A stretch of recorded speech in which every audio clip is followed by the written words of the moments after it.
The story begins on May 16th, 2167. The demon clan had conquered the very last inch of human territory. The world of man had fallen completely, the landscape a scene of ruins and fire. On a massive rock, a figure was pinned.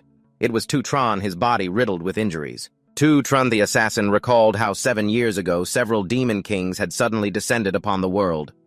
One of them was the demon king Lam Niguit. They commanded the demon race using their absolute power to trample the human world. Lam Niguit's eyes flashed red as he laughed mockingly. You're supposed to be the final hope of humanity. Your entire race is nothing but trash, unable to withstand a single blow. His hand began to glow as he prepared to attack. Now show me your final pathetic worth. The attack was unleashed in an instant. A smile spread across Lam Niguit's face, followed by a declaration, "Become my food, become my strength." Tutran's body was quickly enveloped by that power. He struggled relentlessly against the pain. Tutran's mind was filled with thoughts of those closest to him. His little sister, his comrades, his master, all of his dearest loved ones. All of them had their lives stolen by those beasts.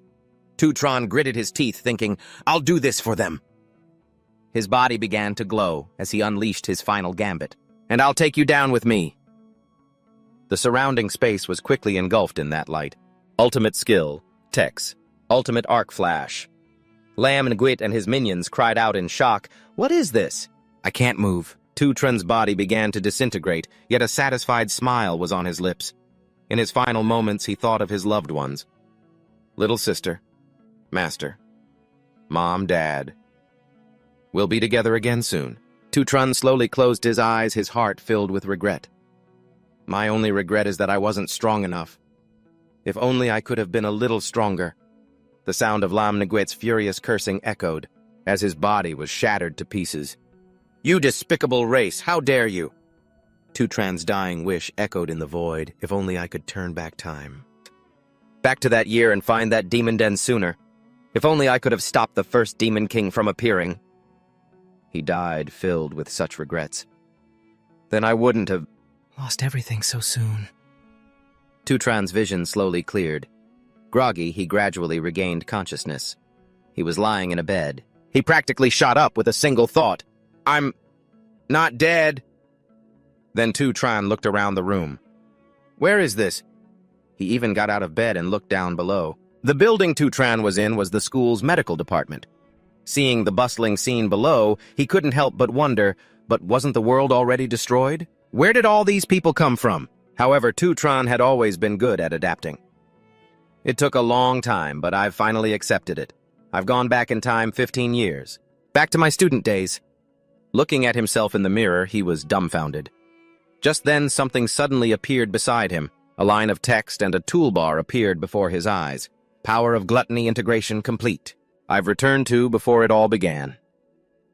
The phone screen showed 4:15 p.m. May 16th, 2157. Tutran stood stunned by the mirror in his room. I've come back several years. May 16th, 2157. Power of gluttony integration complete. His brows furrowed as he calculated. This is 3 years before the Demon Kings descended in the past. In 2163, 6 years from now, the first Demon King Wrath will descend. It is Wrath who will open the gates of hell, causing the other Demon Kings to continuously descend upon the human world. The world was quickly plunged into chaos. That was the beginning of the end for everything, and the reason I lost it all. Tutran thought to himself, looking down at his own 2 hands. But now I'm back. A new resolve ignited within him. I just need to defeat Wrath, the first one to appear. If I can do that, I can stop the gates of hell from opening, and I'll have a chance to change everything. More text appeared. Power of gluttony, all abilities integrated. Reading this, Tutran felt a little confused. Then again, what is this power of gluttony display? It's been floating in front of me ever since I woke up. He reached out his hand and the system immediately responded. A data panel about himself appeared instantly. Tutran observed it with a puzzled expression. What is this game-like data? Name Tutran, level 1, strength 100, speed 100, stamina 100, aptitude 100, elemental power 100, spirit power 100.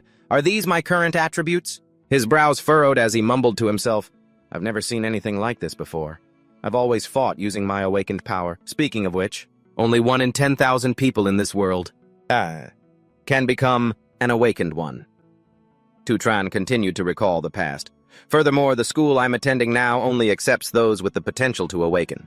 The National Awakened University. But unfortunately, in my past life, I failed to awaken successfully. He thought back on his lazy college years. For all 4 years, I was at the bottom of the food chain. Anyone could push me around. This is probably the reason I woke up in the infirmary. Tutran continued to observe as the information panel changed. On the screen now were the parameters of a class. Assassin. Strength, speed, stamina. Aptitude. Elemental power. Spirit power. God flash. An electric current runs through the body in an instant, increasing movement speed tenfold. Electric blade focuses electric current into a blade, increasing critical damage. Hitting a weak point will cause a paralysis effect. Reading this, he couldn't help but feel puzzled. An electric-type assassin. In a flash, Tutran immediately remembered. Isn't this my class from my previous life? I can vaguely feel an energy flowing through my body. Could it be that the powers from my past life have been carried over? A conclusion was quickly drawn. Have I awakened earlier this time? Still not fully convinced, Tutran decided to test it out to check the power of his current class change. But just then, the door to the nurse's office was suddenly pushed open. The person who walked in was Ma Long. Wasting no time, he ran straight over and asked with concern, "Hey bro, you're awake. Are you feeling okay?" Tutran replied politely, "I'm fine now." Just as I thought, no one else can see this interface. But Ma Long kept checking him over. The injuries on your body, they're gone. You took such a heavy beating just yesterday, and yet your recovery speed is even faster than an awakened one like your big bro here. Tutran silently observed Ma Long and thought, "This is my college roommate, Ma Long." Even though he awakened during our university years, he was still one of the lowest-ranking students. In my past life, he was brutally killed when the third demon lord descended. Meanwhile, Ma Long still couldn't believe his eyes. "I feel like you've even gotten stronger. What's going on? Am I just imagining things?" Tutran's thoughts continued. But now, he's really, truly standing right in front of me. A smile touched his lips. Only now do I truly feel it. I've really come back. Ma Long suddenly changed the subject. "Oh, right. The grade assessment test is tomorrow. Since you're okay now, bro, we should hurry back and get ready." He urged Tutran outside, pushing him along. "Even though you haven't awakened yet, this still has to do with the graduation assessment. Let's go. The sky was slowly turning to dusk, the sun disappearing behind the buildings. Everyone was immersed in their own lives, enjoying the present moment. Walking down the street, Tutran couldn't help but remark, "It's been so long since I've seen this many living people." Hearing that, Ma Long asked worriedly, "What are you talking about?" He continued confused. "Bro, are we still going for a walk around the athletic field?"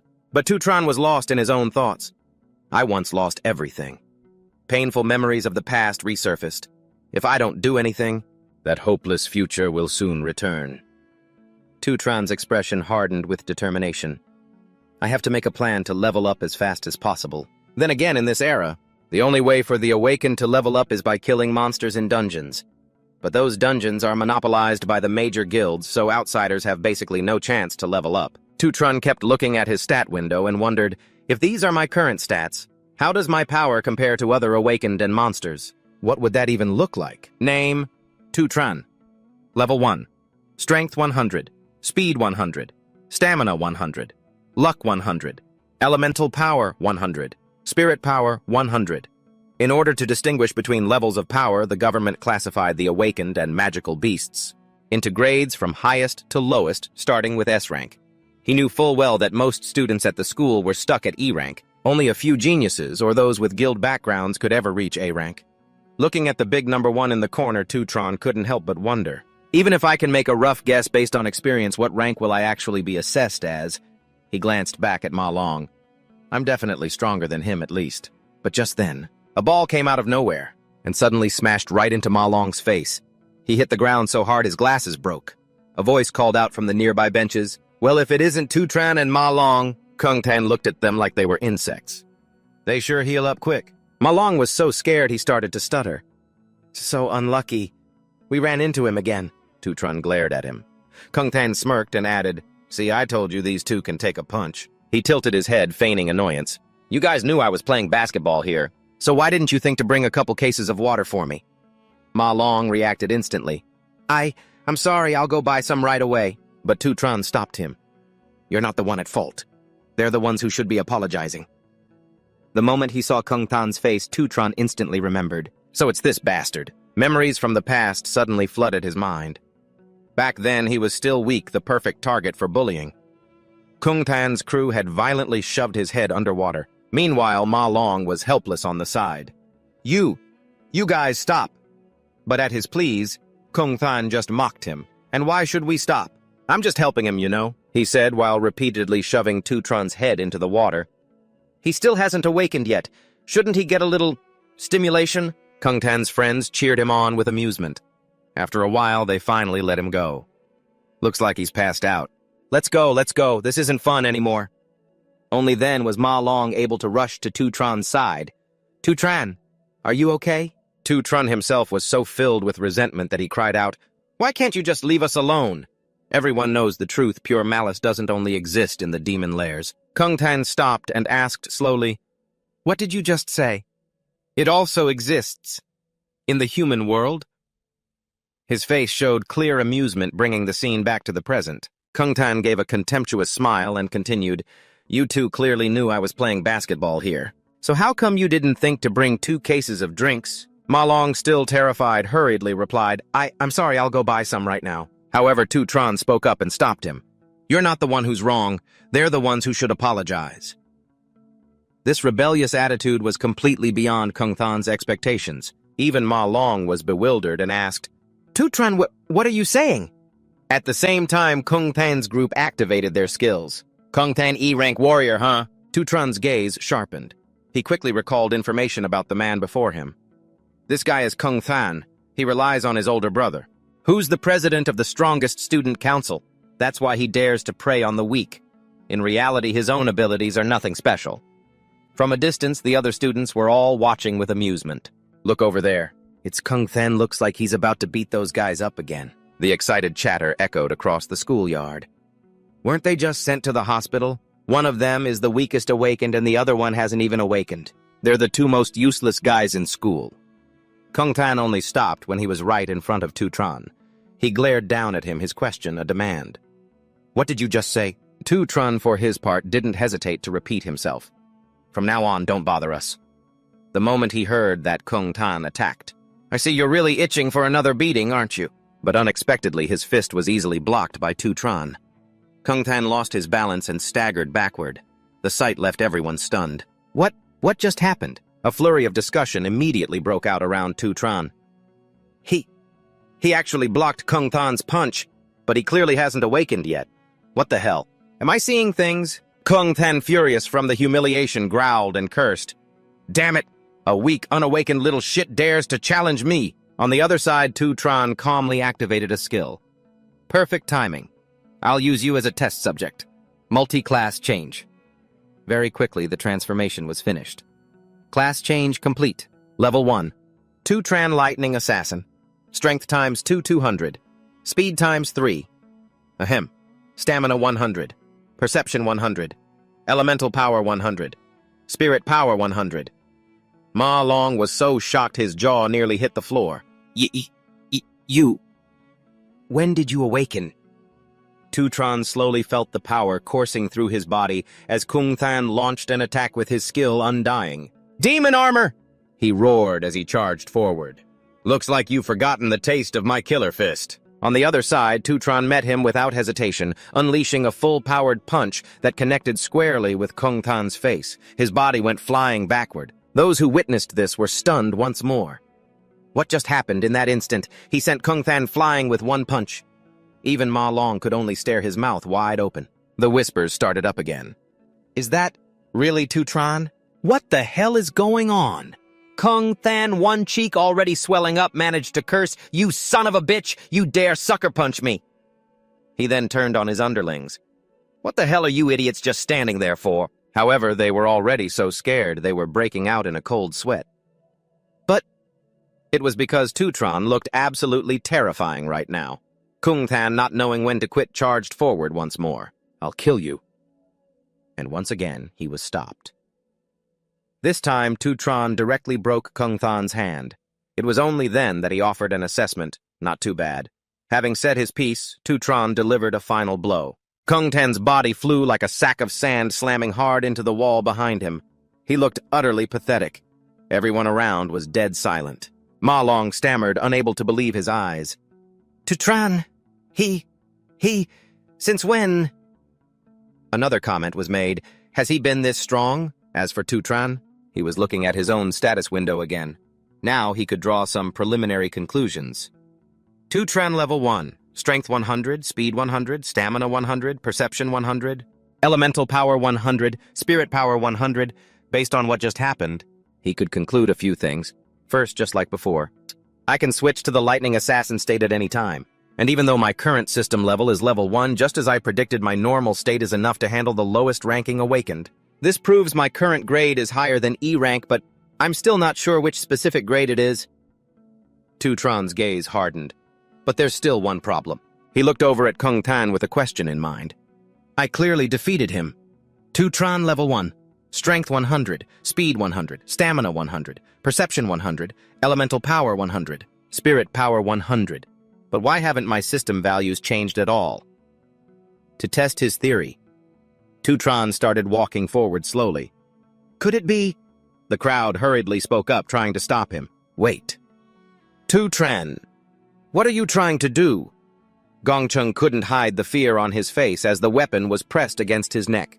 Tutran's expression was absolutely terrifying. Is the way to gain experience the same as before? Tutran still had his weapon pressed to Gongcheng's neck, but before he could do anything? More sinister, a voice called out from behind. Hey student, this is a school, you know. Linvu continued with a smile on her face. Even though he was the one who started it, this is enough of a punishment. Linvu, the vice president of the school's student council. She added in a friendly tone, after this, he won't dare to mess with you guys again. Hearing this, Tutran reluctantly let Gongcheng go. He glanced over at Linvu with a question in his mind. Why is someone from the student council so eager to protect this guy? But it's not like I was really going to do anything to him. Tutran knew that if he didn't thoroughly intimidate this person, then they would just keep coming back to bother him. Gongcheng's remaining lackeys who had been standing to the side whispered in fear. Man, the look on that guy's face just now was terrifying. We should just stay away from him from now on. Isn't that guy Tutran? Everyone was staring at Tutran and Ma Long with astonishment. Weren't those two supposed to be the weakest and poorest in the entire school? Ma Long and Tutran paid them no mind. Okay, let's just go. Not until the two of them had left. Did Linvu murmur after them? The weakest, the poorest. That night in the men's dormitory, Ma Long was recounting the story in a loud, indignant voice. Why don't you guys believe me? Tutran, he's really awakened. And what's more, he's a super strong electric-type assassin. He even proved it. He knocked Gongcheng flat on his ass. Now none of those guys dare to even look us in the eye. Hearing this, Hang Ta shot back a question. Well then, so where'd he go? Hang Ta, E-rank mage. Ma Long was momentarily flustered by the question. I think he said he was going for a run. As soon as he finished speaking, Hang Ta challenged him again. If that's the case, why would he go for a run? Does an awakened person still need to do basic training like that? Does that make any logical sense? Just then Hang Hu chimed in. Looks like Ma Long really got his head knocked around. That's not it, snap out of it, Hang Hu E-rank. The debate was far from over. The reason the four of us were assigned to the same dorm room is because of our grade rankings. We're the four lowest ranked students in our entire year. That's an unchangeable fact, Hang Ta eagerly pointed out. Besides, I'm the fourth from the bottom. And that makes me number one in this dorm. A person can only awaken a single class in their lifetime. Those two are just support chanters. I'm the only combat class in this dorm, a nuclear-type mage. Ma Long was completely speechless at his attitude. This was the harsh reality. It was unchangeable, but it didn't stop there. Hang Ta insisted, Tutran, that pathetic-looking guy, how could he possibly have awakened? As an electric-type assassin. As for me, I've been feeling much stronger lately. I might even get into a society. Just then, Hang Hu, who was beside him, reminded him, tomorrow is the grade evaluation test. The last one before graduation. We'll find out everything for sure then. Meanwhile, somewhere else, from a place called the E-rank Demon Cave Training Ground, a figure emerged. It was Gong Ding, the president of the student council, stepping out with an air of arrogance. As he walked forward, he announced, today's training ends here. Just then, Gong Ding turned to the side. Seeing Gongcheng standing in a corner, he spoke unhurriedly. Ah, you were waiting here for me, Gongcheng. He growled in fury, brother, if you don't take care of this, I won't be able to sleep tonight. He humiliated me in front of so many people. He clearly has no respect for you. In response to these words, Gongding simply replied in a soft voice, I understand. He didn't forget to add a promise, I'll help you take care of him. A short while later, Gongding was somewhere else enjoying a meal. Lin Vu, sitting across from him, couldn't help but ask, How are you planning to handle this? He answered slowly, He's not on the same level as the others. He followed up with a question for Lin Vu. Is that guy really as strong as he says? She replied unhurriedly, You already know the true strength and grade of everyone in this school. There aren't even 10 people in the entire school who have reached T rank. And you've already pulled all of them into your society. Lin Vu's voice was gentle as she added, Besides, no one else has access to the demon caves like you do.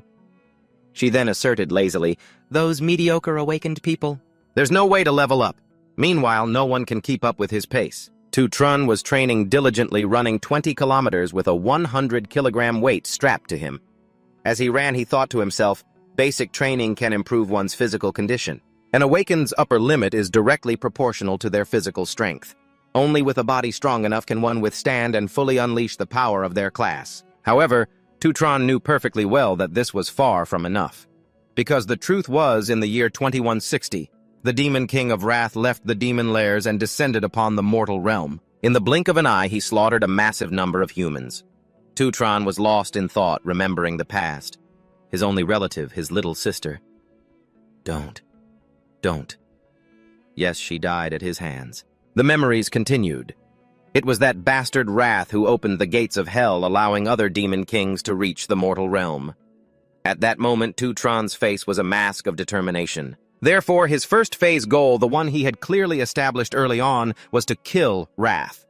Because Wrath himself was the source of all destruction. Wrath's descent is still 3 years away. He's definitely accelerating his growth. I have to be faster than he is. As he was training, the phone in Tu Trun's pocket suddenly vibrated. He stopped in his tracks and quickly took out his phone. A familiar face appeared on the screen. Tu Van was calling. Tu Trun quickly answered the call. Hello on the other end of the line. The worried voice of a young girl rang out. Hello, brother. Why did you call me so many times today? I had a competition today and my phone died. I just got back to the dorm and plugged it in. When she received no reply, Tu Van's voice grew even more urgent. Brother, hey, I'm talking to you. If I win the prize money this time, then we can finally take care of the rent. Tu Trun's thoughts continued to churn.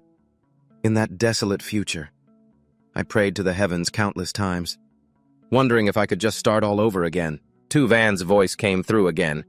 Brother, is it raining where you are? Why aren't you saying anything? He silently vowed to himself, even if I have to pay with everything I have. It's nothing. A relieved smile spread across Tu Trun's face.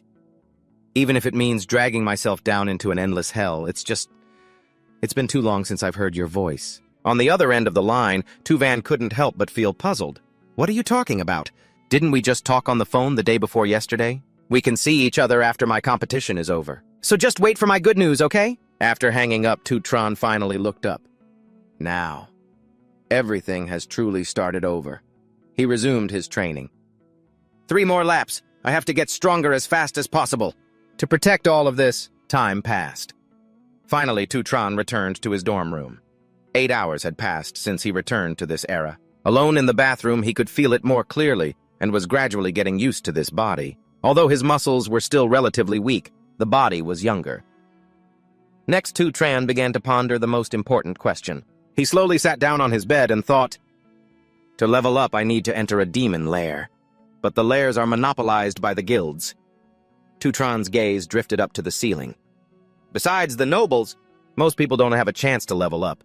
So how am I supposed to get near any magic beasts? With 1,000 scattered thoughts running through his mind, he drifted off to sleep. And that power of gluttony. What the heck is it anyway? Unexpectedly, a line of text appeared in his dream. System starting up, startup complete. Tu Trun's body felt like it was sinking deep into a strange, different space. Gluttony system not activating!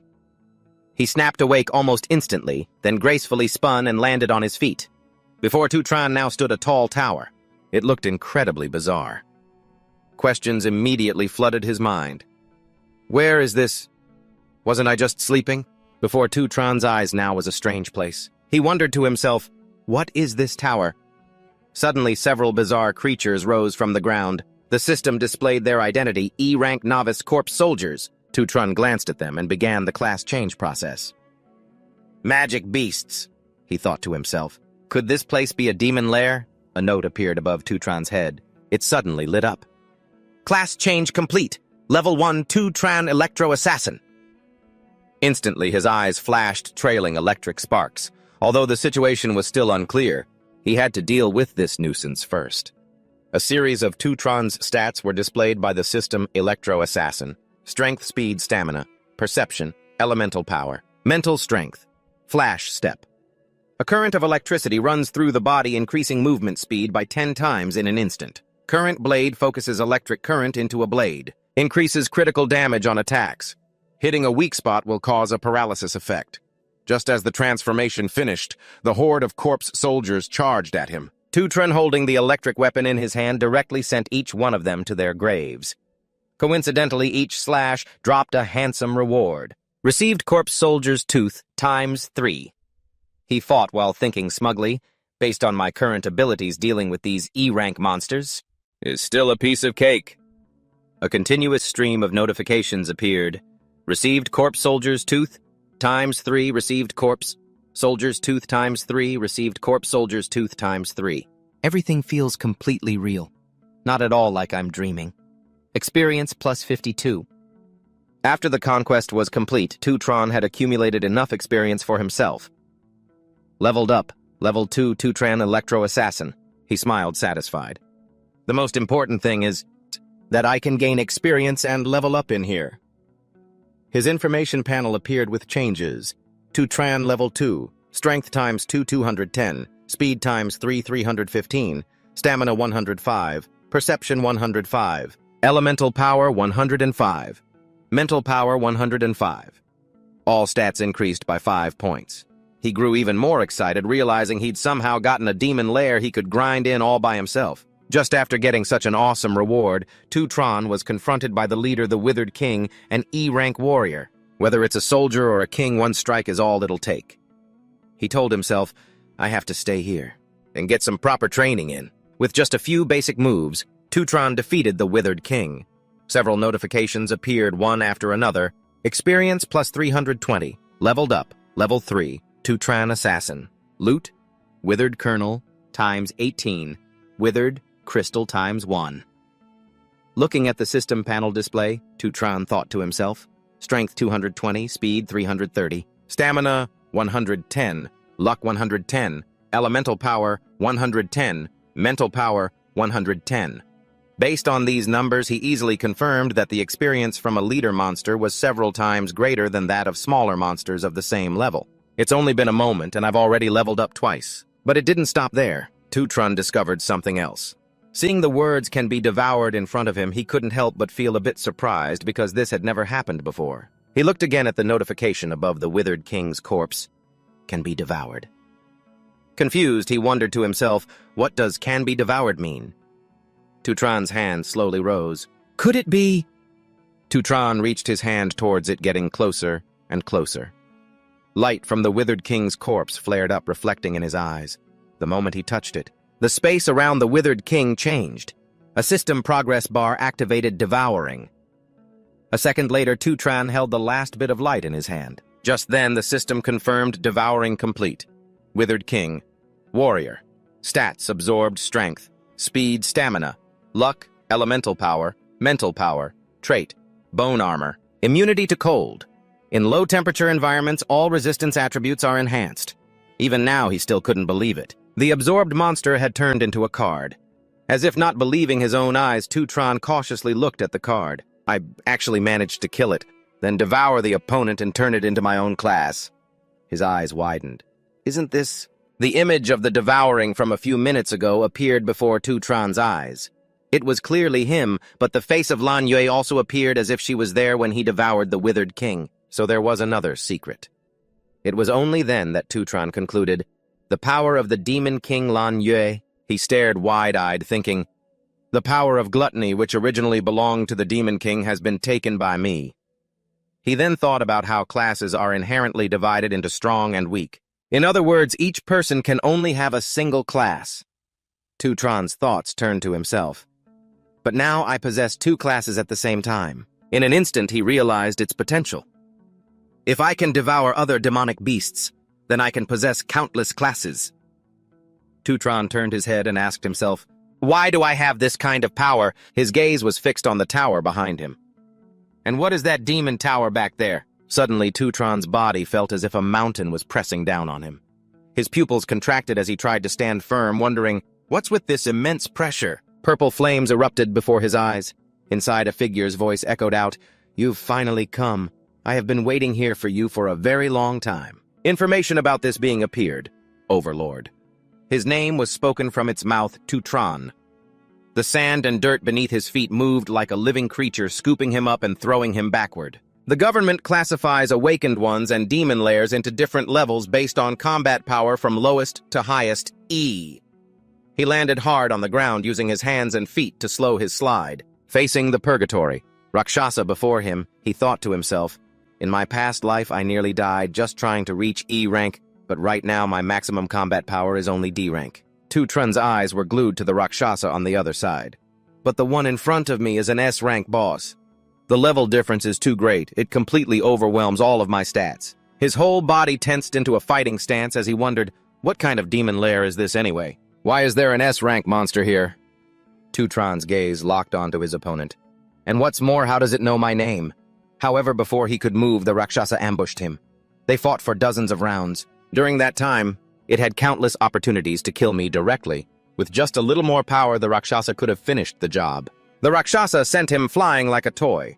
He coughed dryly, completely bewildered. But every time it attacks, it always avoids my vital points. It just easily defeats me. Time and time again. The Rakshasa itself looked down at Tutron and spoke. Still struggling, Tutron jumped back to his feet, quickly wiping the blood from the corner of his mouth while concluding, it wants to make me submit. Just then the Rakshasa on the other side directly stated its purpose. You should reconsider the options I've given you. Will you stay here and guard this demon tower with me? This is a rare opportunity. His brows furrowed as he flatly refused the offer. No matter what, I will absolutely not stay in this damn place. The moment the words left his mouth, Tutron was hit by a slash. Everything happened in half a second. He couldn't even believe it himself. The Rakshasa then pointed its sword at its opponent and said, do you really think I won't kill you? It's only because you are the only one who can get here that I have been so patient with you. Suddenly, the eye sockets of the skeletal corpses from before flared to life.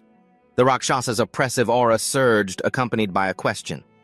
I will ask you one last time. My strength has increased, my stamina has increased. His voice was full of menace as he continued, stay here, or shall I grind you into paste? Pushed into a corner, Tutron decided to risk it all. I choose. Without wasting a moment, he immediately lunged forward. As he roared, I'll kill you! The other man retorted loudly while directing a barrage of earth and stone at Tutron. Ridiculous over here. He moved like a bolt of lightning, weaving through the Rakshasa's sword strikes. Only a few meters away from his target, he calculated silently in his mind from our earlier exchange. I've seen it clearly. Tutron's eyes were glued to the Rakshasa's weapon. Before each slash, there's a 0.4-second windup. I can use this opportunity to observe the angle at which he exerts force from his wrist. The two of them nearly collided. Determine its path and dodge the blade, Tutron thought, gritting his teeth. What's more important is, after each blow he has a 0.2-second recovery window. The light emanating from the Rakshasa, I have to aim for this opening to strike when he's completely off guard. The skill Tutron activated was electric blade instantly piercing through his heart. The moment it touched the Purgatory Rakshasa, the effect of electric blade was triggered. Electric blade concentrates an electric current into a blade. The attacks have an added critical effect, and hitting a weak point can cause paralysis. The paralyzed state, Tutron could still see a glimmer of hope in this. Although a D rank can't kill an S rank, the paralyzing power I've unleashed with all my might should at least control him for a few seconds. However, Tutron had already hastily retreated while thinking, his speed is too fast, I didn't have enough time to create distance just now. Tutron immediately activated his second skill, Flash God. A powerful electric current surged through his body. In a flash, his movement speed instantly increased tenfold. His sudden burst of speed bought him a little more time, and these few seconds are enough for me to escape. Tutron was now aiming for a specific spot. Throughout the entire battle, I've been constantly observing my surroundings. There's only this single source of light. He stretched out his body to touch that light source. But reality is often disappointing. Tutron exclaimed in bewilderment. The light source is gone. It didn't stop there. The Rakshasa had teleported behind Tutron before speaking. Too bad for you. That was just an afterimage I left behind. The exit you're looking for doesn't exist. This place isn't a demon's den at all. The smile on his face grew more and more grotesque. However, and yet, you managed to find the weakness in my attack so quickly. Interesting. Tutron's expression was incredibly grim as he listened to the Rakshasa's explanation. Even when facing such hopeless pressure, you can still calmly analyze the situation and risk your life to find a sliver of hope. The Rakshasa's appearance changed completely. You truly are the one who can bring hope. Only then was his information revealed Purgatory Rakshasa S-Class warrior. An indescribable sense of unease immediately washed over Tutron. This form of his? I've seen it on Lam before. A stream of memories from deep within his mind suddenly surfaced. Back then, the one Tutron had to fight was the Lam Nguyen Demon King. It was in his previous life. My final battle with Lam Nguyen. Lam Nguyen's appearance changed almost constantly. He transformed from a humanoid shape into a dragon during the battle. He switched between countless different powerful classes, giving Tutron a memorable beating every single time. Sometimes he was a hideous green monster. Other times he transformed into a lightning-wielding youth. Of course, there was one class that left a rather deep impression on Tutron, and I remember one of them very clearly. The Rakshasa had completed his transformation. It's this very form, the form of the Rakshasa, right before his eyes. His mind became a mess. Recomposing himself, Tutron quickly came to a conclusion. In other words, he was once devoured by Lam Nguyen's gluttony power, and now that same gluttony power is fused within me. He mumbled to himself, could it be that this place? A realization then came out as an exclamation, is inside my own body. At that moment, the Rakshasa grinned, revealing his sharp teeth as he praised him. Not only are your combat skills outstanding, but your mind is also brilliant. You deserve to obtain everything here. These words made Tutron even more confused. Everything here, immediately after he took out an item. Key to the Time Fisher. Grade Epic. The only key to open the magic gate. Then he slowly explained, this is the key to the Demon Tower. The Rakshasa's voice rang out neither fast nor slow. Lam Nguyen devoured countless ferocious demons, the strongest among them, have all been sealed inside this tower. He continued to explain, devour them, grow stronger, and make all of their power your own. At the same time, the system displayed a notification. Obtained key to the Time Fisher ×1. Somehow, that key was already resting in Tutron's hand, leaving him baffled. Why are you doing all this? Why do you want to help me? The Rakshasa's answer was simple. Even among the demon race there is good and evil. The demon kings slaughtered my entire clan for their own selfish interests. He added calmly, I have been waiting for a chance to take revenge on them. Luckily, I finally met you. He was right. You are the only hope. Only you can succeed. Tutron's brows furrowed as he immediately questioned him. Who is he?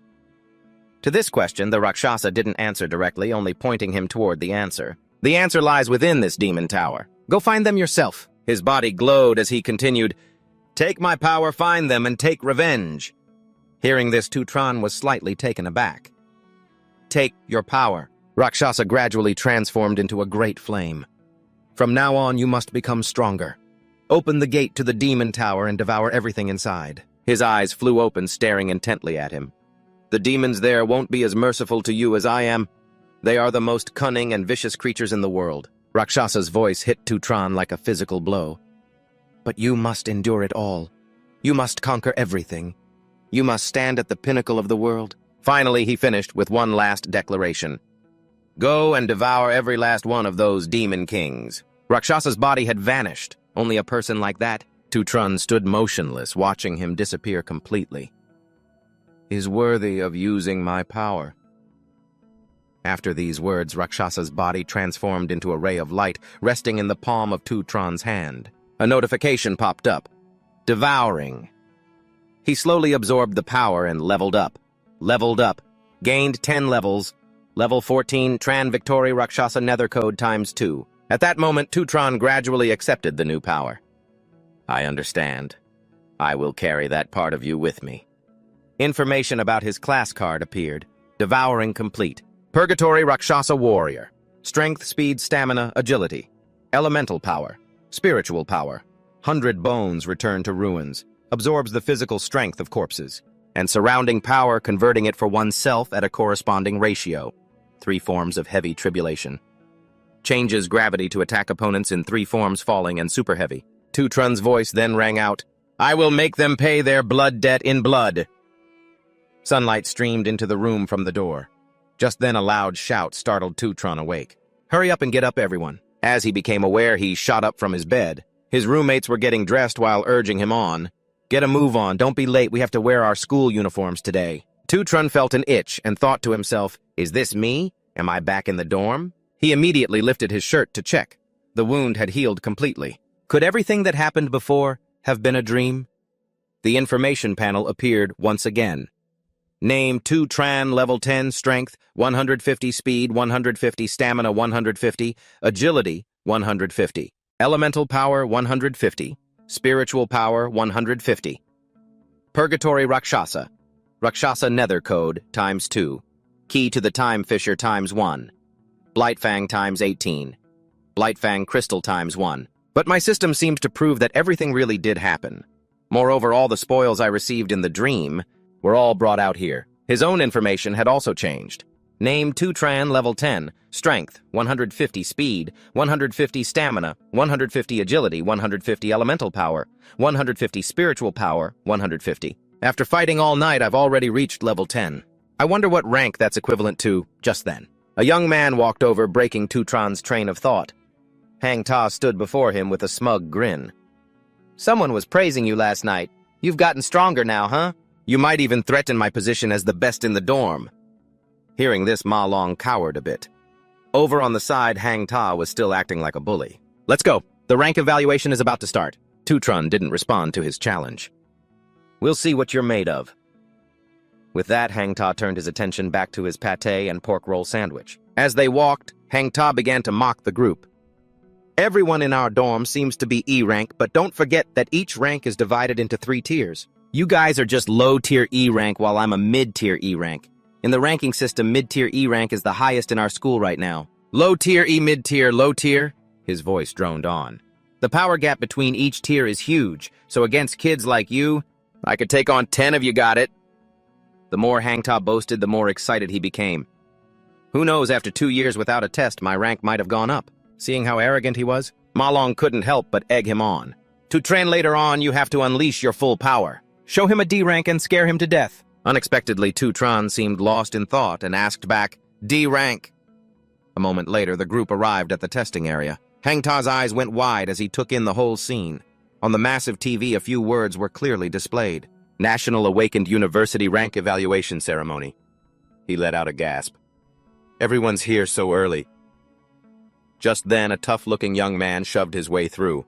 "Get out of the way, don't touch me." Hang Ta turned his head and immediately recognized them as Gong Chung's lackeys. They all shared an unspoken understanding. We should probably keep our distance. Hang Ta flinched when he saw the group looking in his direction and tried to act tough. "What are you looking at?" But then Tutron glanced over at them and a sudden chill made them jump. The two immediately bowed their heads politely and greeted him. "Big brother Tutran, you're here." Hang Ta's jaw dropped as he stammered, Why are they being so respectful to Tutran? Could what Ma Long said be true?" Ma Long took the chance to look smug and chuckled, "Heh heh. What did I tell you before?" Tutron, looking composed, turned to leave. Suddenly, someone blocked his path. This young man with a disdainful face was Jiang Di, a student council officer. He curled his lip into a sneer. "I heard someone had a conflict with Gong Chung yesterday." Huang Dic's eyes widened with a cocky look. "Do you have any idea he's the biological younger brother of our respected student council president, Lord Kung Din?" The guys behind him broke out in a cold sweat. "That's Huang Dic from the student council." Hang Ta's eyes widened as he muttered to Ma Long, "Huang Dic, isn't he just a lackey? He's a D-rank big shot. How does he have a connection to Tutron too?" He was a bit puzzled, but the atmosphere felt off. Just then, Huang Dic enunciated every word. "You know what my hearing is extremely sensitive. I can smell the scent of a true powerhouse." A mocking voice followed. but all I smell on you is the reek of poverty from a lifetime at the bottom of society. Ignoring Kwangdik's provocations, Tutron just asked faintly, "Are you a dog?" Provoked in return, he got angry. "What did you say?" Suddenly someone appeared, stopping the action. "Kwangdik, stop." Kungding, with an indifferent expression, continued to explain the situation. "I've already investigated it thoroughly." This time, Kung Tan was the one at fault first. He continued acting understandingly. "It's only right to pay the price for your mistakes." Seeing Kungdin, Kwangdik quickly backed away. "President!" Meanwhile, Kungdin silently glanced at Tutron.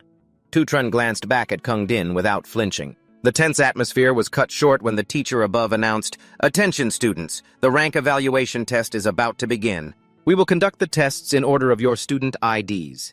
After your name is called, please proceed to the stage in an orderly manner." Hearing that, Kungdin called out to Kwangdik, "Let's go. We'll go prepare for the rank evaluation test."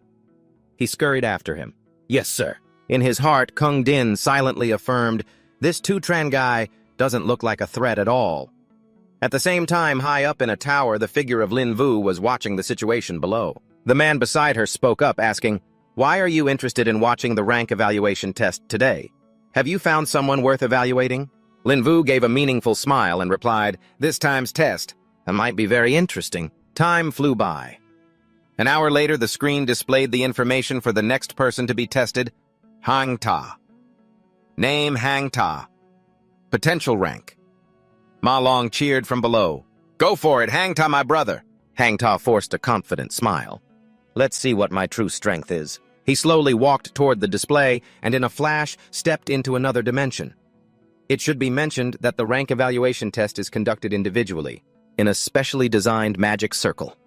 Inside the circle is a magic core capable of absorbing energy. As for the task of the awakened one, it's incredibly simple. The awakened one must release all of their energy in front of the magic core. Hang Ta's attack aimed at the magic core on the opposite side. In a flash, the magic core was engulfed by the heat of the attack. The energy detected by the magic core is then transferred to the external devices via cables. The conversion process happens quickly, accompanied by a soft hum, and finally, the energy is displayed on the screen as data. Outside, Hang Ta's information was displayed. Name Hang Ta. Rank E, mid-tier. Potential. The bald examiner spoke up, mid-tier E rank. Registration complete. The announcing teacher hesitated slightly. The other data hasn't been released yet. Below, Malong was the most excited. Here it comes. The most important part is next.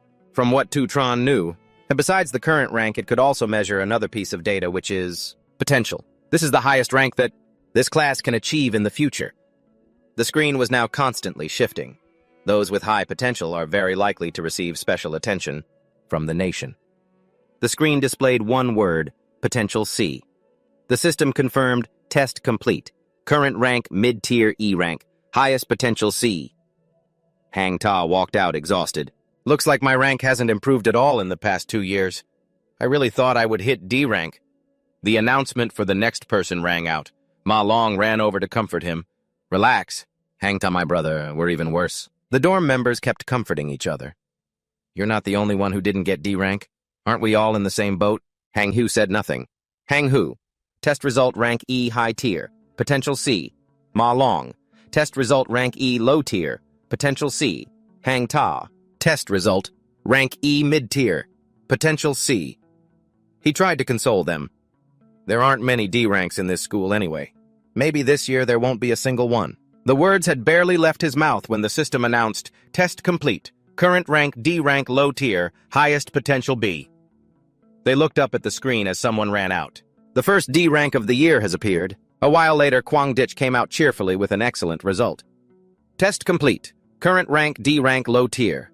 Highest potential A. Down below, Ma Long was on the verge of tears. That's the 8th D rank already. The bald teacher looked at the results, feeling more at ease. To think so many D rank talents have appeared this year, even though they are all low tier for students who haven't had any real combat experience, this is very good. The announcing teacher beside him smiled. That's right. Normally, a graduating class has at most 2 or 3 students who achieve D rank. Based on this trend, this year's graduation test promises to be very interesting. The system announced the next person for the grade test. A name everyone was waiting for rang out for Kung Din. Below the stage, the crowd began to whisper. It's finally his turn. The student council president, the young master of the Imperial Guild, a heaven chosen with countless titles. I Tutran fixed my gaze on him. They watched Kung Din's figure and whispered among themselves, I heard he only got a D rank in the test 2 years ago. The highest grade measured so far in this batch is D rank lower grade, and the highest grade in our school's history is D rank mid-grade. I wonder how far he can go. On the other side, the demon heart was still connected to dozens of wires. It lazily opened its eyes as Kung Din walked in. He silently raised his hand towards it, his expression unchanging. Kung Din calculated silently. I can only make the biggest splash if I show my true strength during the graduation combat test. For now, I need to hold back some of my power. Kung Din's eyes began to glow as a declaration was made. Even so, I will still be number 1 in the school's history. The system continuously ran data on his grade and potential. The announcer glanced at it a little surprised. This color? Huh. In that instant, it displayed the following grade D upper grade. Potential S. The entire school practically exploded. D rank high upper grade, and on top of that, a top-tier S rank potential. Whoa! Kung Dik was so excited he shouted until his face turned red. The number 1 record holder in the school's history. No wonder he's the president. All hail the president. In Ma Long's dorm, the biggest gossip in school, someone exclaimed, someone with S-rank potential actually appeared in our school. We've witnessed history. Hang Ta hugged Hang Hu and cried, I'm so jealous. The 3 teachers on stage conferred with each other. The result is confirmed grade D upper grade with S-rank potential. Should we report this directly to the higher-ups? Of course. Kung Ding became an instant idol. An awakened with S-rank potential is a rare treasure in the entire world. They must receive special attention and protection from the state. What's more, he's the young master of the Imperial Guild. This news will definitely make the front page of every national paper. Kung Ding himself simply curled his lip in satisfaction. Kung Ding. Grade test result D rank upper grade. Potential S. The man above looked down and praised, today's test has truly revealed a genius. His identity was revealed. You already knew Kung Din was a potential S-rank candidate, didn't you? No wonder you came to watch the show today. This man with a long scar across his eye was Nguyen Lung. The principal of the National Len Vu Academy for the Awakened replied nonchalantly, No, I didn't come for him. She slowly added, but compared to Kung Din, the person Lin Vu was referring to was none other than Tu Trun. I have higher expectations for his performance. Down below at that moment, the system's voice rang out again. Next for the grade test, Tu Trun. As Tu Trun walked past Kung Dik, his mocking voice immediately followed. Hey, Runt, you'd better try your absolute best to bring honor to our dorm, Kung Dik said, amusing himself with his own words. When you get your result later, I hope it isn't an E-rank lower grade, okay? If that happens, our dorm will have produced 4 E-rank students from low to mid. Number 1 in the whole school. What a joke. They even showed malice towards the other members of the dorm. You bunch of weaklings. Hang Ta. Grade test result E-rank mid-grade. Potential C. Hang Hu. Grade test result E-rank lower grade. Potential C. At this rate, joining the graduation combat test will just be an embarrassment. Ma Long. Grade test result E-rank lower grade. Potential C. Ma Long couldn't take the taunts anymore and declared in a loud voice, You just wait! Tu Trun will definitely blow your minds. He quickly stepped up to begin his own assessment. Below, Hang Ta muttered, following Tu Trun with his eyes. To be honest, I'm really worried too. Can he really do it? The demon heart's eyes flew open upon seeing Tu Trun's arrival. His eyes flashed red.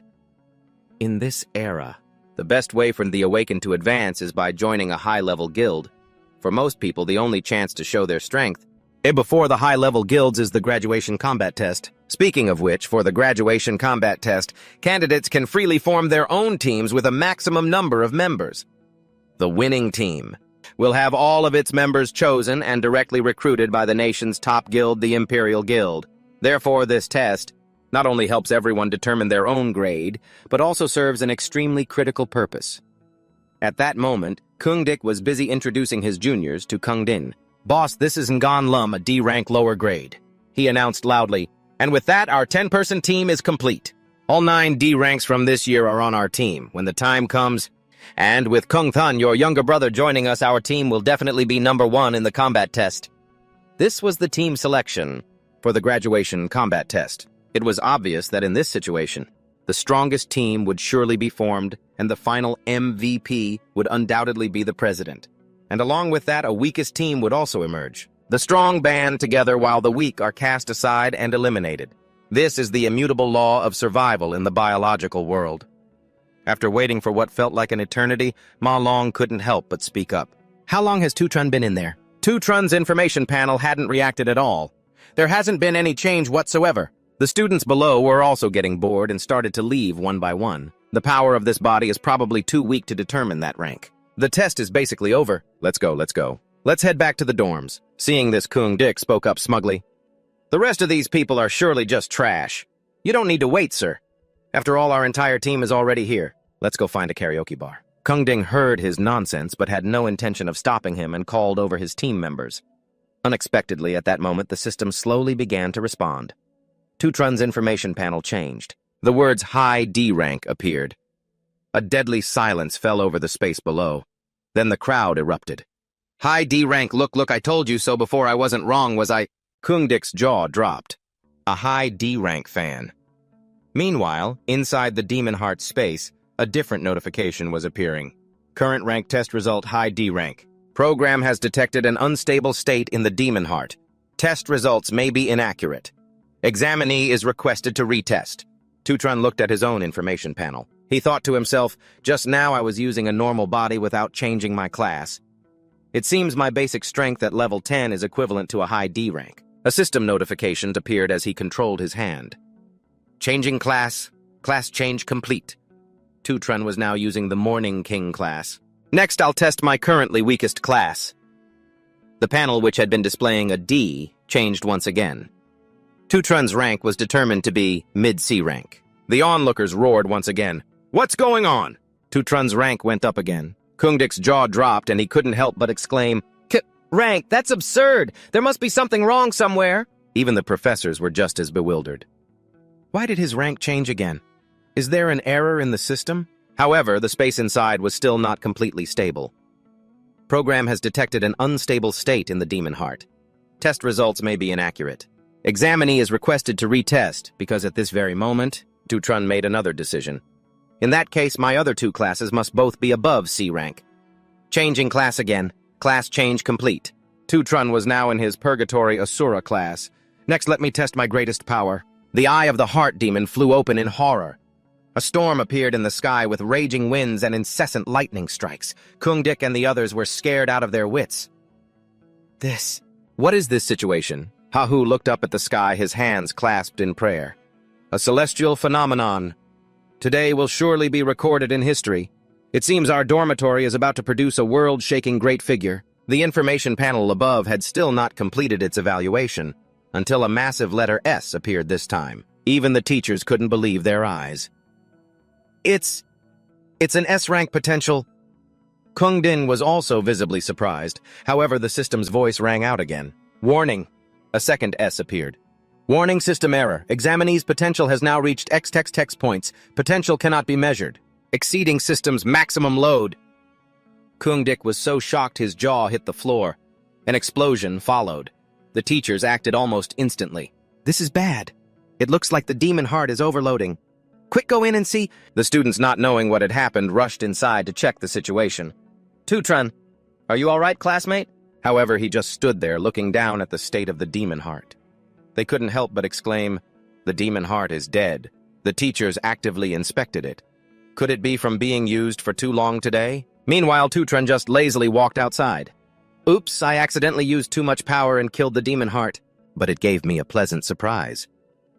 A system notification appeared accordingly. Devouring successful. Obtained Demon Heart Spirit, Locus A rank. Can detect the power ranks of threats within a radius of 100 li. If a threat is detected within range, a danger warning will be issued. So my power of gluttony can devour the Demon Heart's power. Tutran walked outside, then activated the Demon Heart Spirit Locus. Information about everyone present quickly appeared. Now I can see everyone's rank. This thing is pretty convenient. Tutran's gaze stopped at a point above Kung Din's head. The words mid-C rank were there. Tutran thought to himself, so Kung Din was hiding his true strength as well. Mid-C rank is nothing special, though. The teachers then began to explain, "It's truly a pity. It seems the demon core was also drained too much, causing it to die suddenly. Today's test can only be suspended here." They laid out their solution. "The test data from Tran just now may have errors. We will report this to our superiors. As for the remaining students who haven't been tested, you can return tomorrow. We will have a new device prepared by then." However, the members of his dorm had already surrounded Tran like a living saint. "I don't care. The data is definitely accurate. Our Tran is definitely a genius." "Great one, what would you like to eat today? So let's head back to the dorms." Only Kungdik refused to accept it, yelling, "I told you so. How could a failure like you possibly get a C rank? And with S-class potential, no less, the testing equipment must be faulty." He roared, spittle flying from his mouth. "You broke the demon core and now you're just going to walk away. Isn't that just a little too irresponsible? Because of you, the rest of the student council members have to wait until tomorrow to get tested. Can you even pay for the time you've wasted?" Tran's hand twitched in annoyance. A thought flashed through his mind. This guy will never stop. Maybe I should just cripple him. But just then, Kungding's voice rang out from behind. "Kungdik, stand down." After his unreasonable treatment of a teammate, Kungdik immediately retreated behind his captain when he appeared. But then Kungdin made a proposal. "Join my team. Let's take the graduation combat exam together. The highest score in history will definitely be ours." Along with his words, he extended a hand to Tran. This unexpected offer stunned the crowd. The crowd murmured, "Kungding." He actually invited Tran to join his team personally. Only Kungdik looked openly displeased. "If this guy joins, someone will have to be kicked out. How am I supposed to explain this to the guys?" Joining Kungdin's team meant a guaranteed first place in the graduation exam. He glared at Tran with hateful eyes. "So many of our brothers couldn't get in even with bribes. What makes him so special?" He raised a hand to object, but stopped short since Kungdin himself had already made the offer. Kungdik forced a twisted smile. "Well, I can't disrespect him. In that case, welcome to the team." But unexpectedly, Tran simply brushed his hand away with a declaration, "Not interested." Kungdik's eyes went wide with shock. Kungding had the same expression. He roared, "You little brat, do you have any idea what you're saying? Our team's strength is #1 in the entire school." However, Tran once again replied curtly, "That has nothing to do with me." He even gave him a warning in return. "You're being too loud. Don't bother me again." After that, he simply left. "Let's go home." Kungdik was seething with rage. "You!" This shocking refusal sent everyone into a frenzy of discussion. "Tran actually turned down Kungdin. Does he have that kind of nerve?" But that's the student council president. They couldn't stop asking questions. "Does Tran want to take first place all by himself?" After all, his test result was a mid-tier C rank. In any case, it looks like we've got a good show to watch now. Off to the side, Heng Hu and Ma Long whispered sarcastically, "Did you see the look on those two's faces? They look like they want to kill you. And they were acting so high and mighty in front of us just a minute ago. Tran is really brave." Kungding still tried to keep a smile on his face. "It's fine. It seems our brother Tran has his own way of thinking." The two of them just stared at each other from a distance. Just then, Nguyen Lung let out a sigh. What a shame the two of them couldn't form a team. I was hoping a new record would be set this year. However, Lin Vu replied with a smile, "But isn't it more interesting this way?" She slowly added, "Kungding was born with a silver spoon in his mouth. This refusal is a direct declaration of war." Lin Vu's gaze was now fixed on Kungdin. "Our student council president. He's not someone to be taken lightly." Down below, Kungdik was still fuming.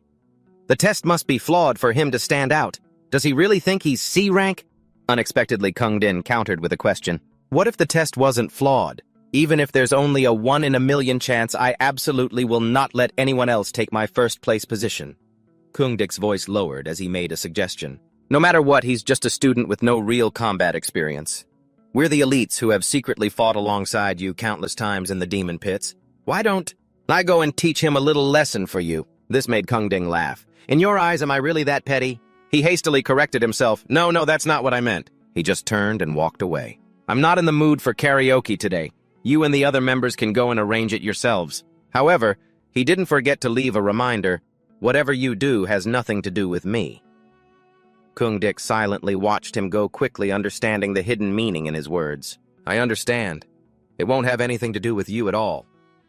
Time passed. About 10-something minutes later, he had gathered his underlings. "You're saying Tran isn't at school?" The white-haired guy on the side eagerly replied, "Yes, Brother Kung. I just overheard Tran say he wanted to go home for a bit. He left school before he even ate." Kungdik was overjoyed and slowly stood up. "It seems even the heavens are helping me."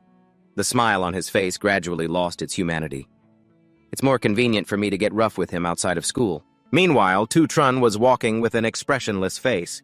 He walked down a rather deserted street, his mind recalling some old memories from his past life, a top-tier guild, while raiding a demon lair in the territory of the Sacred River. Kingdom, they encountered an unexpected situation. Inside the demon lair, they came across a powerful demon they had never seen before. The appearance of this anomaly was followed by the descent of wrath. The story after that is that the top-tier guild was completely wiped out. Wrath emerged from the demon lair and descended upon the human world. All of this is information I already knew beforehand. Tran stopped and looked up at the sky. In this life, in order to quickly pinpoint the exact location of the demon lair where Wrath resides, I've come up with a plan. And to execute this plan, I need a large sum of money. At that moment, a guild stood before him. Tran walked right in. Below the Secret Silver Guild is the Secret Silver Demon Material Exchange. In the future, it will become the largest materials exchange in the entire country. Speaking of which, the weapons and equipment in the hands of an awakened are the key factors that determine their strength. The Demon Material Exchange is the essential hub for buying and selling equipment, and this is also the fastest way for me to make money. At that moment, the Tangxiao fangs were laid out on the table. Ngodong examined them and mumbled inquisitively, "Student, where did you get this thing?" Tran just vaguely explained, "It dropped from a demon beast." He continued to ask, "Why have I never seen it before?" Just then Xiao Li, who was beside them, spoke up. "If I remember correctly, this is an item dropped from an E-rank veined Tangxiao demon beast." "Tangxiao fangs," she mumbled, recalling what she knew. According to records, Tangxiao fangs can be crafted into an E-rank staff and can also be ground into powder. However, Ngodong cut her off directly. "All right, stop with the knowledge dump. What can you even make with an E-rank item?" He adjusted his collar while pretentiously explaining, "Our exchanges have always catered to VIP clients. The participants are all awakened with high status and identity. Everything I sell is high-grade D-rank or above. This tiny little E-rank item, it's perfectly normal that I wouldn't know about it." Ngodong's gaze shifted towards Tran. "There have been too few high-end customers recently. At this rate, when will I ever get promoted to manager?" He completely looked down on him. "What bad luck always running into troublesome people who bring no benefits. I might as well just push them all off onto the newbie." Then he passed the buck to Xiao Li. "You there, Xiao Li, you handle the rest of his procedures." "Do a good job, I have high hopes for you." She bowed her head and replied, "Understood." Then she began the process. "This is your money, sir, please accept it. May I ask if you need assistance with anything else?" A few notification lines quickly appeared. "Tangxiao Fangs minus 18, plus 18,000. 18,000. But for now it's enough to cover the rent." Next he summoned another item. "Well then, next." Tran placed a weapon on the table. "I'll have to trouble you to take a look at this." Xiao Li couldn't help but exclaim, "What a cool greatsword." She continued to voice her thoughts. "Although I've never seen it before, I feel like it's at least B rank. No, wait, it might even be A rank." This time, Ngodong finally had to pay attention. "A rank? What are you talking about?" "An A-rank weapon on the market is worth 1 million. You've been working here for so many years, and you've never even touched one." Suddenly a voice came from outside. "You're right. This is of course not some B-rank or A-rank equipment." He momentarily mistook himself for being wise. "The boss's eyes are as sharp as ever. I told you so." This poor student. How could he possibly have anything good? Thangtree raised his glasses and lazily explained, "This thing is clearly from hell. An S-rank equipment." Both Ngodong and Xiao Li were so shocked their jaws dropped. "S-rank?" Thangtree directly shook Tran's hand. His face wore a very friendly smile. "Welcome, esteemed guest, to our establishment." Thangtree led Tran inside. "Please follow me to the VIP room. If you have any requests, just let me know." The corners of Tran's mouth curved into a smile. "You finally showed up." "Thangtree, this person's identity?" Was Thangtree the boss of the Secret Silver Guild? A cup of hot tea was quickly poured. Thangtree didn't beat around the bush and asked directly, "Excuse me, sir, do you have any plans for this piece of equipment yet?" Tran also gave a price. 1 million. He seemed to not believe his ears and quickly asked again, "Only 1 million." Then he began to explain, "You must know the price of an S-rank equipment. On the market there are hundreds of thousands of S-rank weapons. This one is worth at least tens of millions. It would make tens of thousands of people fight over it. It's priceless." However, Tutron, who was sitting opposite him, replied quickly, "I want to use this S-rank equipment as collateral to borrow 1 million. I'll get it back in a month." This strange request left Thantri so astonished he was speechless. Using an S-rank weapon as collateral.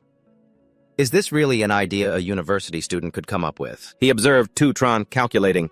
It seems he doesn't want to sell this equipment. Does he want to use it himself someday? Someone with a mindset far more mature than his age who also has the ability to acquire such a masterpiece. Is he some rich kid who ran away from home? Or a supreme genius hiding his true strength?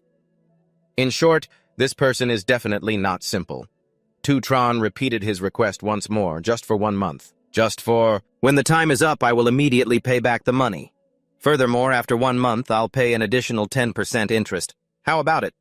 Only then did Thantri suggest, "Zhao Li, you can step out first." He stated calmly, "If I'm not mistaken," Thantri's hand gently adjusted his glasses, "the school you attend must be the National Awakened University, and you're a 4th-year student about to graduate." He added, "As far as I know, the National Awakened University holds an annual graduation combat exam. This year's exam time is in 1 month.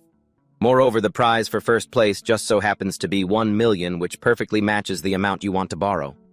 A smile appeared on Thantri's face. "I'll venture a guess," followed by a declaration, "You're certain you'll get first place in the exam."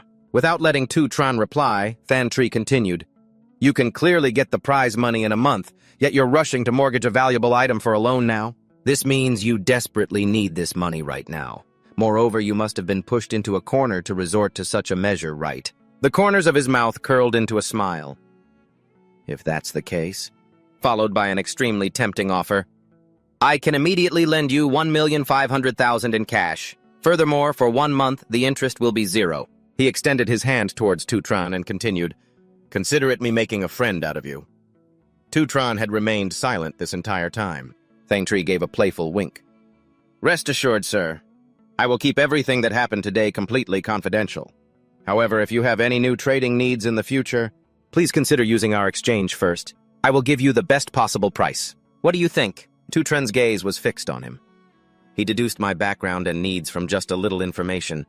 Truly brilliant, after learning about my difficult situation. Instead of taking advantage of the situation, he offered even better terms to seek a long-term partnership. No wonder he'll turn the Matngan exchange into the #1 exchange in the world. A deal was thus established. If I want to destroy Bao No, I can't rely on my own strength alone, because he himself understood that. Therefore, I first need to find some trustworthy partners to cooperate with. The two of them quickly signed the contract. Thantri smiled and explained, "The magic contract is complete. The money has been transferred to your account, sir." As soon as he finished speaking, Tutron's phone received a notification of a 15 million deposit. He smiled and added, "Moreover, with a weapon of such fine quality, what will you use for the graduation exam? Do you need me to lend you some equipment?" And then he began his sales pitch. "Right now, although we don't have any S-rank equipment, we have plenty of high-end B-rank or even A-rank gear." However, Tutron flatly refused no need. He took out a blade identical to the one he had just offered. "I have another one of these." This time, all 3 people from the shop were so shocked they gasped. They treated Tutron like a VIP.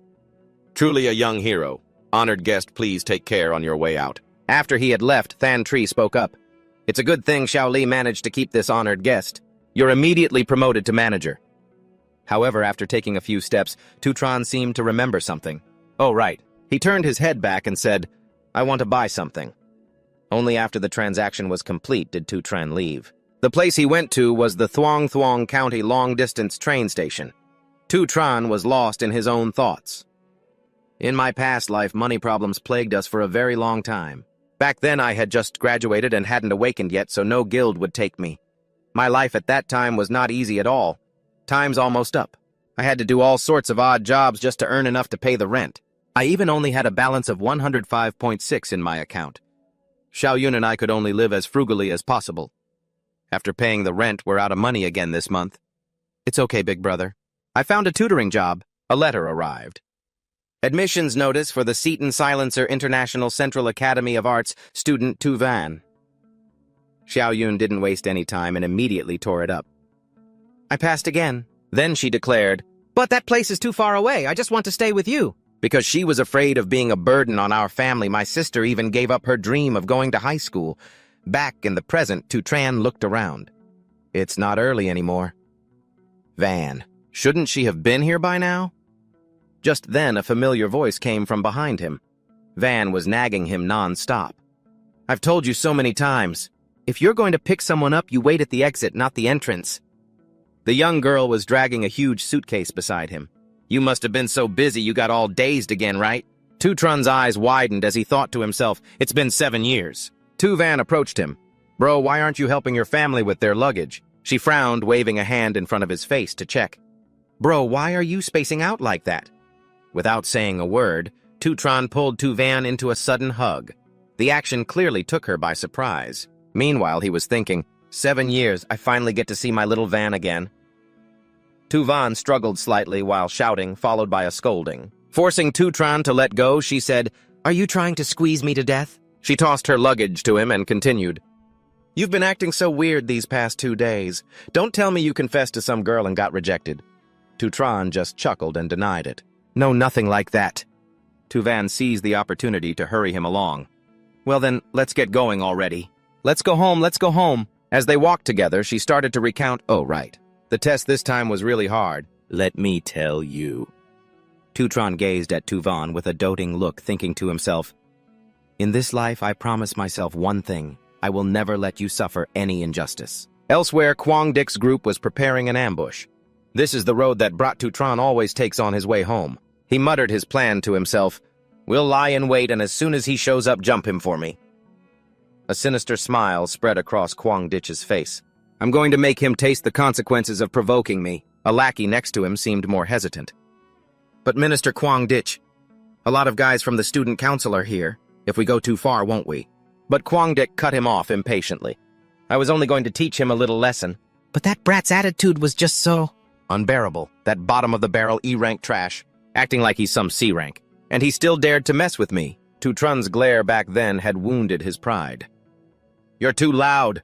Don't bother me in the future. Quang Dich continued to instruct his men. So in a bit, you guys better beat him. Half to death. I'm gonna cripple him. I have to make it so he can't participate.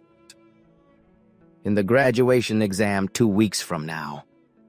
The more he stewed, the angrier Quang Dich became, adding another command. I am a top-tier cloud system assassin. Second to none in this entire school? Just you wait, you show-off punk. Meanwhile, the siblings Tu Tran and Tu Van were on their way home. Sipping her bubble tea, Tu Van grumbled, Bro, you've been acting so weird these past 2 days.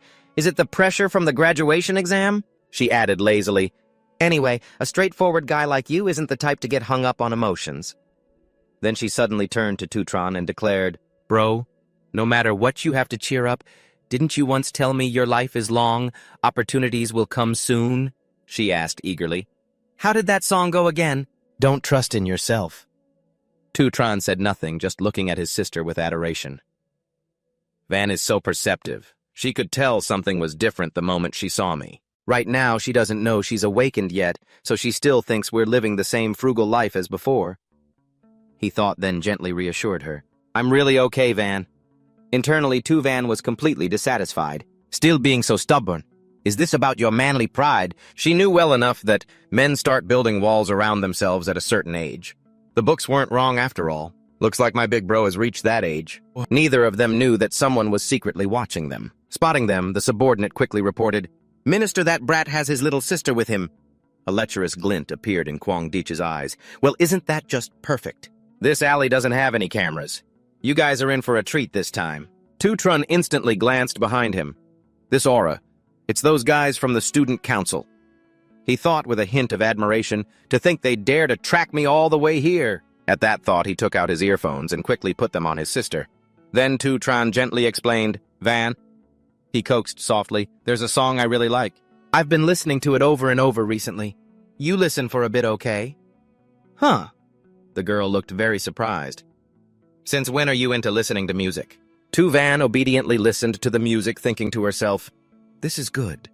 Music can convey a person's state of mind. She listened with one goal in mind. All right, then. Let me try to understand you a little better, big bro. Meanwhile, as he turned away, the gentleness on Tutron's face vanished, replaced by a gaze as sharp as a knife. The gang of thugs immediately swarmed forward, their rank information clearly displayed. High-tier E rank, low-tier Creek rank. Over here, a melodious song rings in Si-Yun's ears. What color reflects the shadow of the bird? The sky bursts open in the echo of a farewell. Si-Chen slowly moved forward while the others had already sped up and charged ahead. The calendar worn down by time is the last testament to human civilization. Si-Chen directly unleashed the power he possessed in his previous life. In 2160, I lost my last family member, and it wasn't until 2167 that I was reborn and returned. And now I've finally met my sister again. His face was a mask of fury. This is the first time in 7 years I've been reunited with family, and so Si-Chen didn't waste another second before charging at them. And you bastards dare to show up and cause trouble. Quick as a flash, Si-Chen lunged forward and kicked one of them straight in the face. The guy rolled several times on the ground from the momentum while Si-Yun was still lost in the music. Discarded equipment becomes specimens, crumbling ruins turn into lush green mountain peaks. Si-Chen clenched his hand into a fist and threw a punch. There's no one left to play with me anymore, only facing joy, anger, love, and sorrow. Meanwhile, the thugs were sinking into fear. Si-Chen took them down one by one as fast as a bolt of lightning. Every one of his movements seemed to synchronize with the song's lyrics. A shooting star streaked across the brilliant galaxy. Just then, a fearless thug suddenly charged forward. Without a hint of hesitation, Si-Chen grabbed the guy's arm. I reached out my hand, risking it all, and with immense force I snapped it. But the music still played on, finally getting a little bit of sound in return. Finally, as for this unlucky bastard, he was in so much pain he was screaming like a stuck pig. My arm! He tried to say more, but was met with a kick to the face. Taking the full force of the blow, he was sent flying. I will do everything in my power to protect that star. That fragile star. This scene completely destroyed Zhangdi's will to fight. Holy shit, what's with this kid? He couldn't believe his eyes as he saw Si-Chen charging towards him. How is he so strong? Si-Chen advanced menacingly step by step, taking down each of his men along the way. In the blink of an eye, he had defeated almost all of them, then swung his fist, which was covered in fresh blood, towards Zhangdi. He looked like he was about to piss his pants, but he still tried to act tough. I'm a top-tier level 1 cloud system assassin. A curse ripped through the air. You son of a bitch, you think I can't beat you. Before he could finish, Zhangdi was punched so hard he nearly lost half his life. He rolled a few times on the ground, but even though his opponent was a mangled mess, Si-Chen had no intention of letting him go. He gave Zhangdi another punch right on the chin. This time his teeth and lips were a mess and his eyes rolled back. Zhangdi rolled on the ground for 10 rotations like a wheel. He finally slammed into a nearby wall. It took a while for his vision to return to normal, but the first thing he saw was Si-Chen's demonic face. He held a knife in his hand, his voice dripping with menace. I told you clearly, didn't I? Don't piss me off. Si-Chen's eyes were wide as he stared him down and questioned him. Are you incapable of understanding human speech? Lying bruised on the ground, Zhangdi thought to himself, all my bones are broken. I can't feel my legs anymore. The test results were real. Si-Chen, he's definitely not E rank. He began to tremble as he spoke. Sorry. Si-Chen was not in a merciful mood. He grabbed Zhangdi by the collar and warned, Shut your mouth, say one more word and I'll kill you. He was so scared that tears streamed down his face. His eyes weren't lying. He would actually dare to kill me. Zhangdi was filled with doubt. He's clearly just a student, so why is his killing intent so strong? What the hell is his background? Si-Chen growled another warning. Next, you better remember every single word I say, you rotten pieces of trash. I don't care what you do or how much you stink. But don't you dare bother me again. If you ever threaten my sister's safety again, no. If you so much as appear in her line of sight. Si-Chen didn't hesitate to press the knife against Zhangdi's face. I'll take down every last one of you. Si-Chen's eyes in that moment were terrifying. I won't hesitate to make you disappear forever. Understand? Zhangdi didn't dare open his mouth, only nodding continuously in fear. Seeing that his opponent was no longer a threat, Sai-Chen finally felt at ease, lowering the knife and walking away. On the road, the melodious music continued to play. When the migrating birds return, the sky turns blue again. Si-Yoon thought to herself, it feels so lonely. That sound continued to play softly. The calendar will no longer be stained. Under the dawn light, I can't see my own back. Si-Yoon also felt incredibly confused. Why do I want to cry when I hear this song? She kept asking herself. It's only been a few days. Why does he act as if he's been through so much? Is he that lonely? Haven't I always been with him? Suddenly, at that moment, Si-Yoon turned around. Brother, this is just too mean of you. It turned out, Si-Chen had appeared behind her with a box. He spoke in a soft, gentle voice. Xiaoyun, this gift is for you. Seeing the gift, Si-Yoon's eyes widened in amazement as she cried out, This is a holographic magic pen. It's the newest model just launched by the RLA group. However, considering its value, Si-Yoon grew suspicious. This thing must cost tens of thousands. Where did you get the money? Si-Chen saw his little sister starting to worry again. In my last life, I didn't protect you well. Si-Yoon admired the pen but hesitated. Maybe we should return it. This is really expensive. Besides, I don't even like it that much. Si-Chen had hidden his hand, which was covered in red liquid. I also failed to protect your dreams. In this life, I will protect everything that's yours. The thugs were now crying and moaning. An ambulance. Meanwhile, Tu Van was excitedly trying out the pen. The young girl exclaimed with delight, This is so incredibly useful. It can create three-dimensional images out of thin air. Tu Tran slurped his noodles heartily. As long as Tu Van is happy, that's all that matters. Just as I thought your egg noodles are the best, Tu Van. Tu Van chided him slightly. We still have to pay the rent, you know. You're spending money like this, he replied calmly. But I've already paid for the entire year's rent. Tu Van spun around in surprise. Tu Tran slightly avoided her gaze. A close friend and I did some business, so I earned a little bit. But knowing her brother as she did, she found it impossible to believe. My brother is a terrible liar. This is so suspicious. Well, look at you keeping secrets from me now. However, she also keenly noticed it, this happy look on his face. It had been a very long time since she'd seen it on her brother's face. Tu Van walked over and gently patted Tu Tran's shoulder. She offered some soft advice. Brother, no matter what has happened, don't force yourself. Tu Tran nodded, showing he understood. At that moment, somewhere else, Kung Din's voice rang out. Kwang Dik's injuries are very severe this time. 60% of the bones in his body are shattered. Even the best healers won't be able to help him fully recover within a month. Kung Din's voice was filled with disappointment. I can't believe he actually went after Tu Tran only to get beaten into this state. Lin Vu sat there leisurely sipping tea. It seems he'll be missing the graduation exam. But Kung Din wasn't worried in the slightest. It doesn't matter. My team just lost a useless member whose skills were lacking. Just then a man slowly approached. That man was Kung Huyen, director of the Career Development Office at the National Awakened University. It's that Tu Tran kid again. Kung Huyen was here to deliver a piece of news. I've confirmed the internal results of the class grade assessment. He is indeed C rank. He's the only one in the entire school with a higher class grade than you. Upon hearing this, Kung Din was clearly stunned for a few seconds. Kung Huyen didn't forget to add, This time your father has invited the vice chairman of the Alliance to watch your graduation performance in person, so don't let anyone steal your spotlight. He couldn't help but worry about the current situation.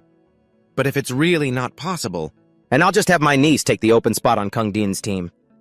Lin Vu was nearby. She was also watching Kung Din's reaction to these words intently. Kung Huyen was also quite surprised by his confidence. Uncle, you're overthinking it. Do they really think I was using my full power during the assessment? Kung Din spoke reassuringly. Don't worry. On the day of the practical combat exam, I'll show everyone. His eyes were filled with unyielding determination. Who is truly the strongest?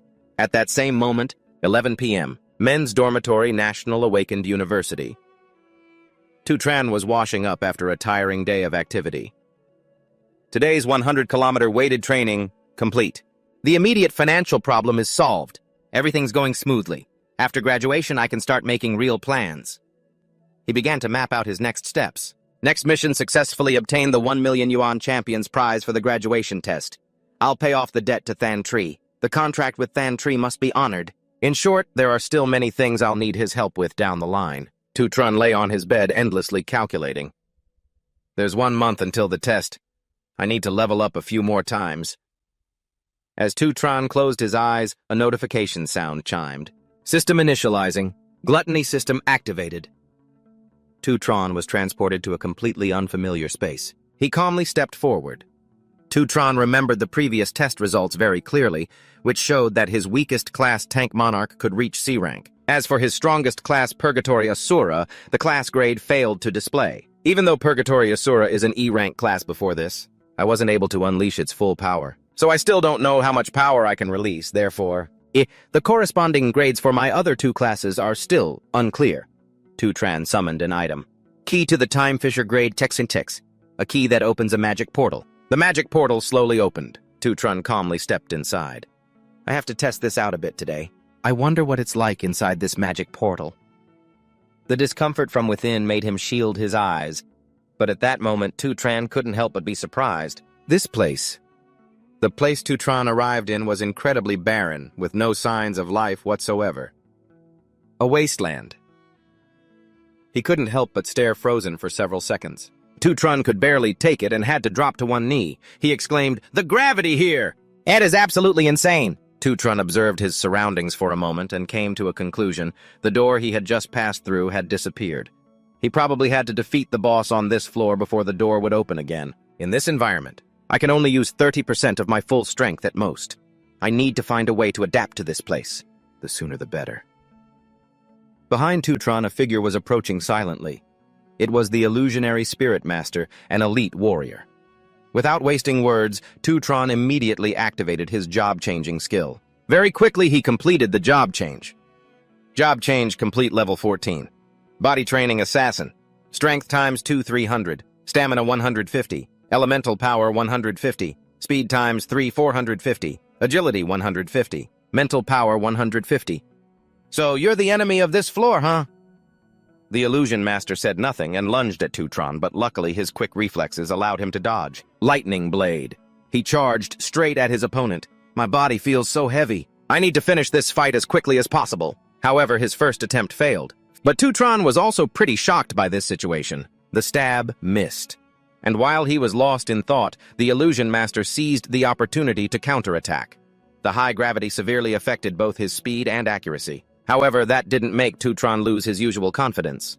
It seems the assassin class has lost its edge here. But dealing with this thing is still more than manageable. So this is a high-intensity monster from the Purgatory Magic Tower, huh? The illusion master used all its strength to bite Tutron's hand, and at that very moment he figured out a way to counter it. Job change complete. Level 14 Purgatory Asura. Alright then, I'll switch to Purgatory Asura. Very quickly a new class appeared. Purgatory Asura, Star Warrior. Strength, Stamina, Elemental Power, Speed, Opportunity. Spirit Power. 100 Bone Return. Absorbs the strength and stamina from nearby corpses and converts them into your own power at a corresponding rate. 3-Phase Gravity Calamity. Attacks the opponent by altering gravity in 3 super heavy forms. Strength times 3, 450. Stamina times 4, 600. Elemental Power 150. Speed 150. Opportunity 150. Spirit Power 150. The arm bitten by the illusion master began to change. Different job classes have different advantages. Hand-to-hand combat requires warriors with high strength and stamina stats. As if empowered, Tutron slammed the illusion master down and then rained punches on it. The power in each of his fists grew stronger and stronger. Gravity stacking to maximum. The force of the heavy impact has been increased to its maximum. Gravity 200%, 400%, 600%. Tutron himself knew that in this high-gravity environment, the power of this one punch had increased 60-fold. The illusion master was beaten so badly it couldn't fight back at all. But Tutron still gathered all his strength, determined not to spare it.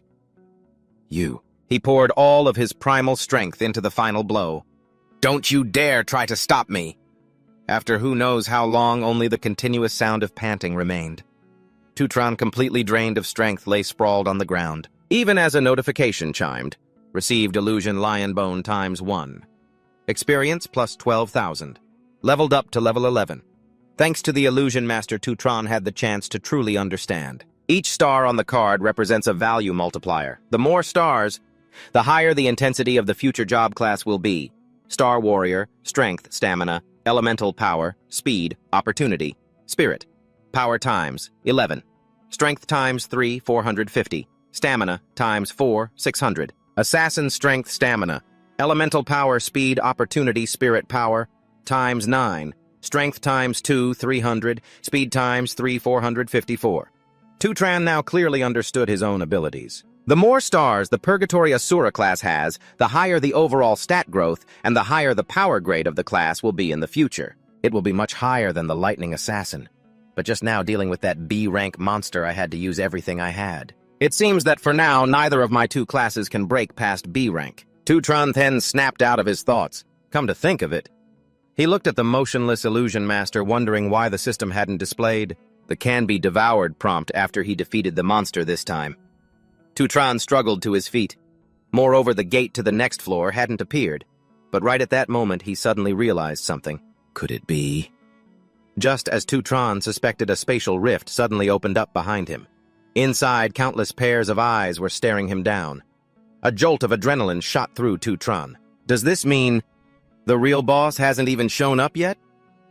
A second later, a whole swarm of illusion masters poured out. The one I just risked my life and gave my all to kill was just one of the small fry. It all happened so fast that Tutran couldn't react. An illusion master sank its teeth into his shoulder. They began to swarm him, attacking relentlessly. It was only at this moment that I finally understood the true meaning of the Hell Asura's words. They treated him like a toy, endlessly tearing him apart. Once you open the door, what awaits you is endless suffering. But you must endure it all. Tutran froze as he watched the swarm of illusion masters charge toward him. However, he remembered his goal to conquer all. The terrifying dream caused Tutran to jolt awake. The others around him were still fast asleep. Still shaken, Tutran touched his body.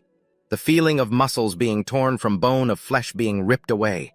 The pain in the dream had felt completely indescribably real. If I want to get stronger.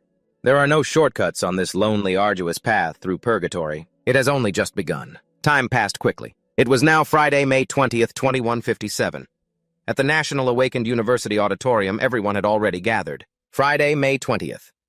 Class of 2157, National Awakened University. Graduation combat examination team-based format.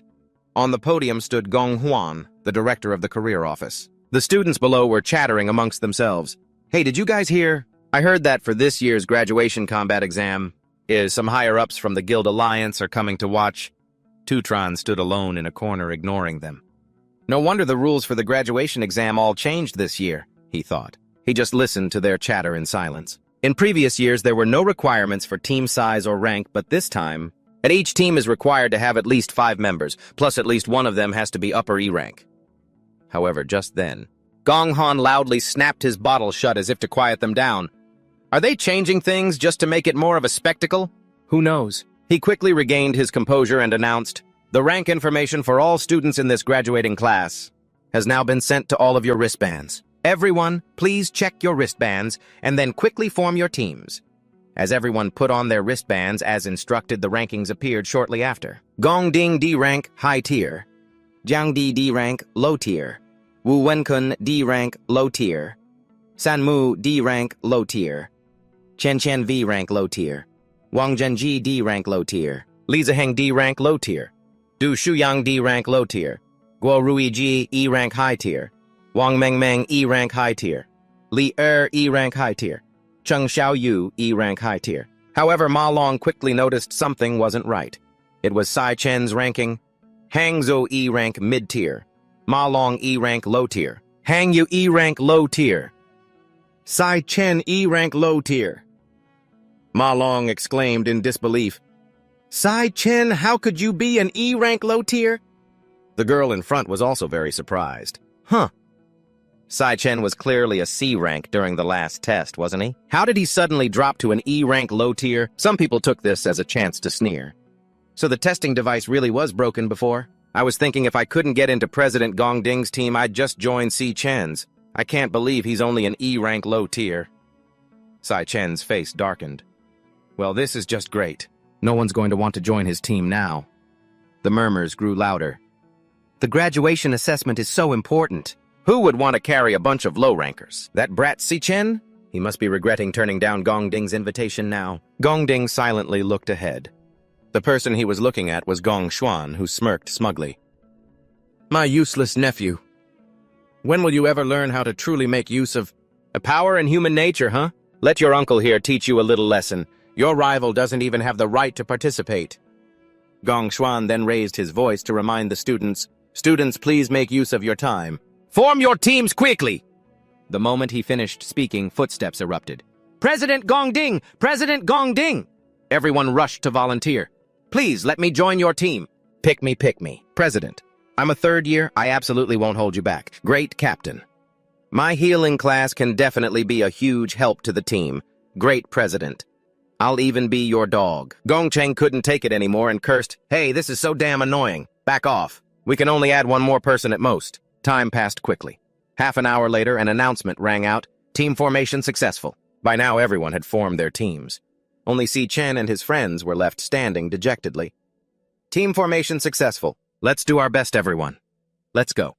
Team formation successful. Ma Long sighed in frustration. We've asked so many people, and nobody wants to join us. Hang Zuo was at his wit's end. We're still just a team of 4. Does this mean we can't even take the graduation exam?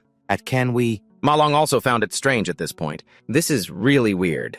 How could Si-Chen's performance be at the lowest level? Hearing this, Si-Chen remained silent, his brow tightly furrowed. Registration requires at least 5 people. The weakest player must be at least an E-rank high tier. It's like they're deliberately targeting our dorm. You understand this better than anyone. The practical graduation exam is everyone's only chance to prove themselves. Only if a team can achieve a high score will they have a chance to find a better job. During the final assessment, the number of monsters inside the demonic cavern depends on the number of people in the group, but having more people doesn't necessarily make it easier to get a high score. Si-Chen understood completely. That's why everyone was scrambling to get into a strong team like Gong Ding's, and no one was willing to join a low-level team. The 3 lowest-ranked students in the entire school were all E-rank low-tier, and they were all in our dorm. Ma Long, E-rank low-tier. Hang Yu, E-rank low-tier. Si-Chen, E-rank low-tier. If this keeps up... Just then someone walked over and called out to Hang Zuo, making an offer. We're short one person. You should join our team. Surely you don't want to join that trash team with 3 E-rank low-tier guys from the same dorm, right? Otherwise, you won't even have the right to participate in the graduation assessment. At this, Si-Chen became even more anxious. If this keeps up, the 3 of us E-rank low tiers will most likely be abandoned by everyone. E-rank low tier, E-rank mid-tier. In the end, we'll lose the right to participate. After careful consideration, Hang Zuo replied, I'm really sorry. His action surprised everyone. Our dorm already decided we'd be a team. I won't abandon my dorm mates. Hearing this, the other group left in a huff. Suit yourself, whatever. We were only looking for you to fill a spot anyway, and you still dared to refuse us. You really don't know what's good for you. Hang Zuo despised their attitude. Stop looking down on people. Just then the rankings updated once again. Team status T-rank high tier. Ma Long grew even more anxious and cried out, It looks like everyone has already finished forming their teams. There aren't many upper E-rank people left. We're obviously still short one person, but no one's willing to join us. Si-Chen thinks of something and turns his head. He seems to have his answer the director of the employment office, Gong Xuan, a mid-C rank. This Gong Xuan shares the same surname as Gong Ting. Looks like he's also a member of the Gong family. The rules for an exam as important as the graduation assessment. It were changed just like that. He even intentionally changed his actual rank to prevent others from teaming up with me. Does he think this is some kind of threat to Gong Ting? Having power really lets you do whatever you want. But Si-Chen isn't going to let you off that easily. However, I'm definitely taking this graduation exam. Class changing? If you're all going to target me this openly, a notification quickly appeared, class change complete. Then I don't need to be polite anymore. Your actions have forced Gong Xuan's hand up there. Besides, proving my strength isn't just limited to this test. Ma Long yelled in a panic, Bro, what are you trying to do? Filled with fighting spirit, Si-Chen strode forward. The Awakened Academy has always had a special tradition. Wait, is he really going to... What is that brat Si-Chen trying to do? It's to help the students become more proficient. In any place using their class and combat abilities, students can challenge one another. This act is highly confrontational. but it's also the most direct way to show one's true strength in front of everyone. Many people would refuse an unexpected challenge, but Si-Chen is confident in the opponent he's targeting. He knows Gong Ting will definitely not back down. Gong Ting glances up, seemingly ready. Si-Chen himself understands a simple rule: as long as he defeats him, there will surely be others who want a high score, and will come to form a team. However, at that very moment a voice called out, "Si-Chen, your team is still short, one person, right?" Si-Chen's attention was caught and he turned to look. "I also want to participate in this year's graduation exam." The speaker was none other than Ling Wu. "I already reached D rank back in middle school. If I join your team, I probably won't drag you down, will I?" Ma Long and the others nearby couldn't help but wonder to themselves, since when is Si-Chen involved with Ling Wu? So damn cool. Gong Ting couldn't hold back his anger and shouted, "Cousin, huh? What is she saying?" Up on the podium. Gong Xuan was also shocked by the news. Ling Wu strode forward confidently as the others whispered among themselves, "Vice President Ling Wu wants to be on the same team as Si-Chen's squad of losers. Isn't she an exchange student from outside? Why would she want to participate in our school's graduation assessment? Her background has always been a mystery. I heard she's some kind of young prodigy from the Taihei Nation." Internally, Gong Xuan was fuming. Why is this girl suddenly helping an outsider? He immediately spoke up to stop her. "Student Ling Wu, you are an exchange student. You are not eligible to participate in our school's graduation assessment. Furthermore, you haven't taken a single evaluation test. And since transferring to this school, I have never seen a single test report from you. There's nothing to prove your current rank. For you to participate in this assessment is completely against regulations." Yuan Long appeared out of nowhere and stepped forward. "Director Gong Xuan is correct." Ma Long was startled by his appearance. "Headmaster, when did you get here?" As soon as Gong Xuan saw Yuan Long, his face turned pale with fear. "Headmaster, why are you here?" Yuan Long spoke up, chiding her. "Ling Wu, you are only here at our school on a temporary exchange. What are you doing causing such a commotion?" At that moment, Si-Chen felt that something was strange. "I remember the headmaster's class is warrior, right? How does he have a teleportation ability like this?" Yuan Long said with an apologetic smile. "Ling Wu, if you were to participate, it wouldn't be fair. The graduation exams are only meaningful if they accurately reflect a student's true abilities. Don't you agree?" Ling Wu also looked regretful. "Well, that's a shame." Just then, Si-Chen tried to secretly use a skill to inspect them, but the result was not what he'd expected. "I can't see the ranks of these two." Gong Shen was now extremely tense. "The headmaster is correct. Our school has earned its reputation, because we always act according to the regulations," Yuan Long declared in a booming voice.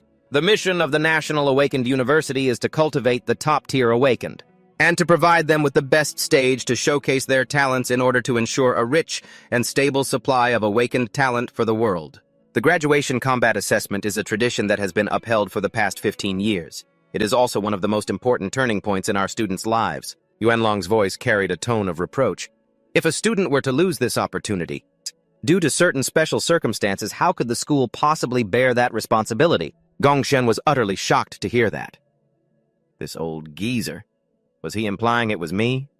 Could he have realized that I secretly pulled some strings? But usually, he doesn't care about these trivial matters. Today, he and Ling Wu teamed up to put on this act. "Is this all for that brat?" Gong Shun didn't want to dwell on it. Just let it go. There's no need to argue to the death with that old man. "Gong Ding, my boy, this is as far as I can help you. The high-level students all form their own teams, leaving only that brat Si-Chen dragging along those 3 pieces of trash.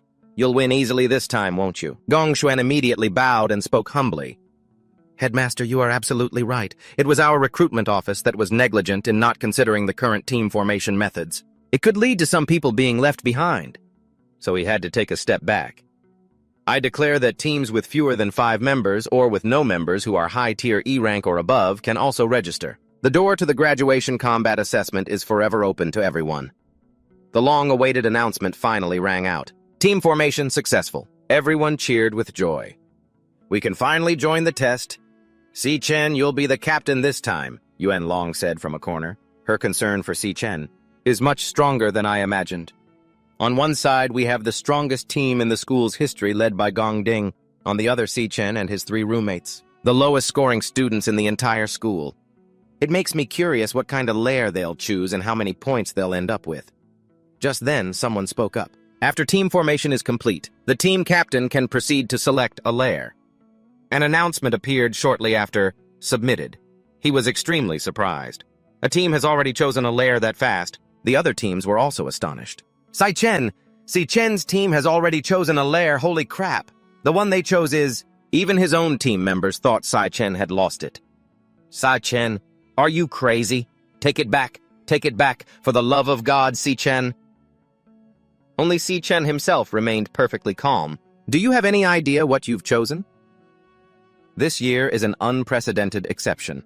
The graduation combat assessment is the first time students will form teams together to enter a real lair. Students earn points by defeating lords and minions.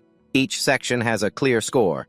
Lair clearance, maximum 10 points. Defeating all monsters in the lair earns 10 points. 1 point is deducted for each surviving monster. Slaying the lord, maximum 20 points. Successfully killing the boss earns 20 points. Failure earns no points. Completion time, maximum 20 points. Clearing the lair within 1 hour earns 20 points.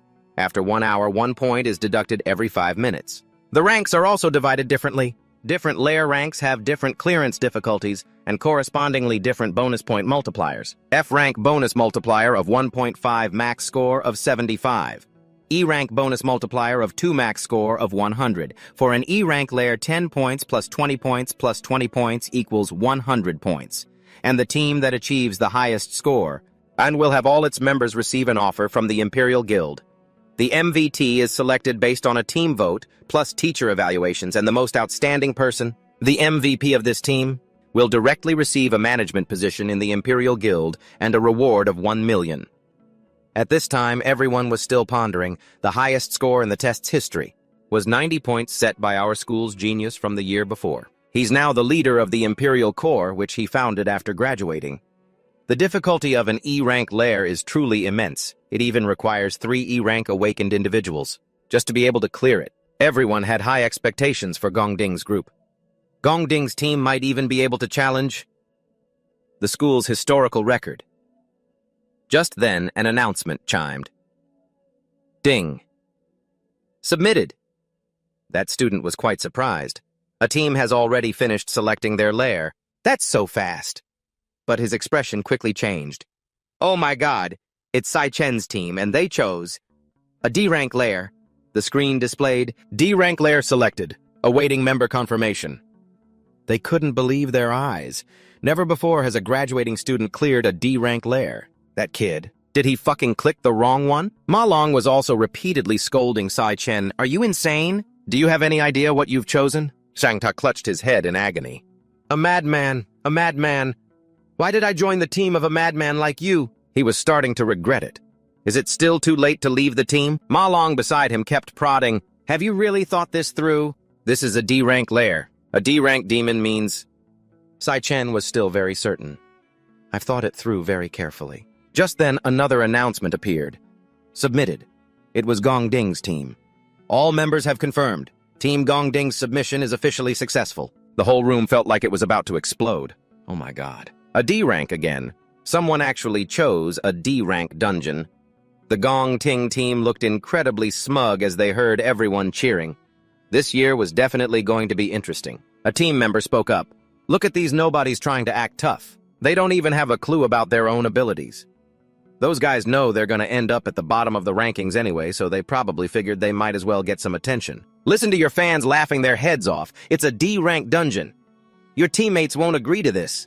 You still have a chance to back out, so hurry up and switch teams. The team had just formed, and in a flash it disbanded. How pathetic. Truly pathetic. Ma Long was hesitating now, looking toward Si Chen. He thought to himself, does Si Chen really look that confident? When did he start radiating such a powerful aura from within? All through university, I was the one protecting this guy. Ma Long thought pensively. Finally, he made up his mind. If we've already spent 4 years together, then I'll stick with you to the very end. Hang Hu confirmed it too. What's the difference between being at the bottom of D-rank or F-rank anyway, since things have already come to this? We might as well take on this D-rank dungeon to broaden our horizons. Hang Ta angrily gritted his teeth. You guys... He couldn't believe his eyes. Are you for real? I'm supposed to be the boss of this dorm. So why am I always the one at the bottom of the totem pole? In the end, Hang Ta gave in. Fine, I'll join too. Let's go for it. Damn it, we have to graduate one way or another. If we're going to be crazy, let's go all out. Immediately after, an announcement appeared. All team members have confirmed. Team Sai Chen has successfully submitted its application. Si Chen suddenly spoke up. Everyone, I feel terrible about this. I'm sorry. I chose the D-rank dungeon because I want to get the MVP. And now I've dragged you all into danger with me. Si Chen then said confidently, so let's aim for the highest score together. But just then, Gong Ting came to challenge him directly. The MVP is mine. Si Chen wasn't surprised at all, slowly glancing back as Gong Ting made his firm declaration. Si Chen, there can only be one strongest person in this entire school. Lin Wu was pretty surprised. This is the first time I've ever seen that look on Gong Ting's face. It seems that kind of expression. Everyone's attention was fixed on this legendary scene, the showdown between these two. They're finally facing off. Nguyen Lung couldn't help but remark, "Ah, to be young, not afraid of anything unknown." Lin Wu, however, was hesitant. Still, for Sai Chen to choose a D-rank dungeon, that's just too confident. Even if he's C-rank, it's absolutely impossible for him to carry the whole team through a D-rank dungeon by himself, even though the D-rank dungeon has a bonus multiplier of 3. Theoretically, the highest they can score is 150 points, but the difficulty is several times that of an E-rank dungeon. Based on their team's current strength, this choice is clearly not the optimal one. Nguyen Lung agreed. That's right. There's only half a month left until the practical exam. Expecting a massive power-up in such a short time is impossible. Now in the combat simulation room, everyone was training hard, hoping that Sai Chen's group could put on a decent performance when the time comes.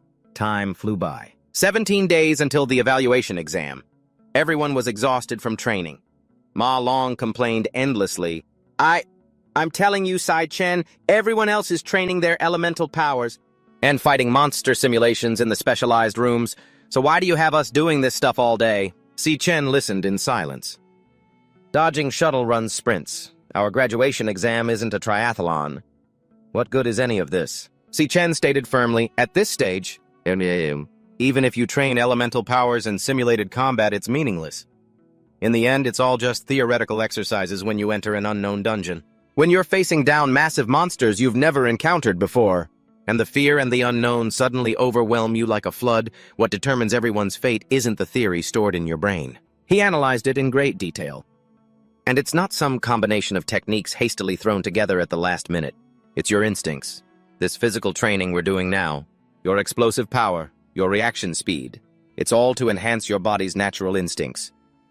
Si Chen stated bluntly, the school's simulation training can hone your skills to their absolute limit, but the only truly useful training is actual combat inside a dungeon. However, the practical dungeon training grounds aren't accessible to ordinary people. Those advantages and privileges always belong to the extraordinary. That is the key to Gong Ting's victory. Si Chen effortlessly explained their objective. They will pay any price to widen the gap between them and everyone else. They train in real dungeons to ensure they will always remain on top. From the moment they were born, they've possessed things that others could chase for a lifetime and never touch. Hang Ta couldn't help but worry. So then what are we the ones who have nothing supposed to do? How? Si Chen spoke slowly. By getting into the top Imperial Guild and transcending our current class.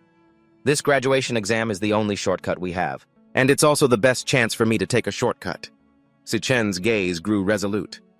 I will give it my all to do what I promised everyone. We will definitely win. Time passes. Now, with only 15 days left until the assessment begins, Sai Chen is still training day and night in the Dreamscape Demon Tower without the elemental pillar star.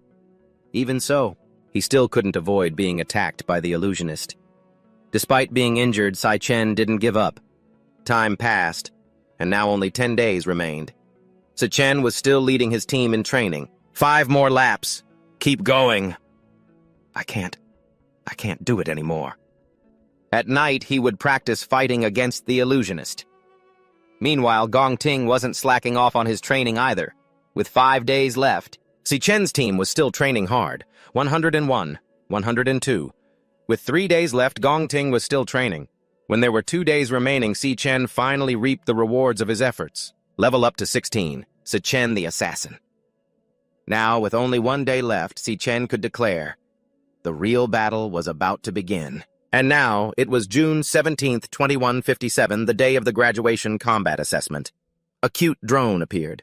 Greetings, candidates. I am your accompanying drone. For this assessment, everyone was ready. However, the drone carefully reminded them, please check if you have worn your bracelets and equipped your gear correctly. A blinding beam of light. Everyone, please pay attention. The graduation assessment has officially begun. Outside at the National Awakened University's administration building, Yuanlong personally greeted him. He respectfully shook his hand and said, "It's been a long time." "You're too kind, Guildmaster Gong," the man replied politely. "Headmaster, you've been waiting long." That man was Gong Lin, the founder of the Imperial Guild Union, and Gong Ting's father. Above, the students were buzzing as they looked up. That's one of the founders of the Imperial Guild Union. That's so cool. Then everyone's attention shifted to someone else in the car behind. Who's that? To have both the headmaster and the founder of the Imperial Guild Union personally invite them out of the car. When that person stepped out of the car, everyone gasped in awe. It was none other than Kanaka Venik, the vice chairman of the World Guild Alliance. They were so shocked, their jaws dropped. The vice chairman of the Alliance. The vice chairman of the Guild Alliance is at our school. Holy crap. These are some major VIPs. You'd be lucky to meet them even once in a lifetime. No wonder the entire administration area is so clean today. The students couldn't stop chattering. The Guild Alliance is the most powerful organization in the world right now. If we could just get noticed by them. The live broadcast of the graduation practical exam is about to begin. Please move to the indoor area. Never mind that even just getting to interact with the Guild Alliance is enough to set you up for life. At that moment, Gong Xuan was explaining the rules of the exam. For this year's final graduation practical exam, 184 students are participating, divided into 28 teams. Among them, 23 teams have chosen F-rank dungeons. 2 teams have chosen E-rank dungeons, and there are also 2 teams that have chosen D-rank dungeons. The woman beside him was a little surprised. There are still teams choosing a D-rank dungeon? That person was Silly. Silly, the Secretary General of the Guild Alliance, analyzed with a very serious expression.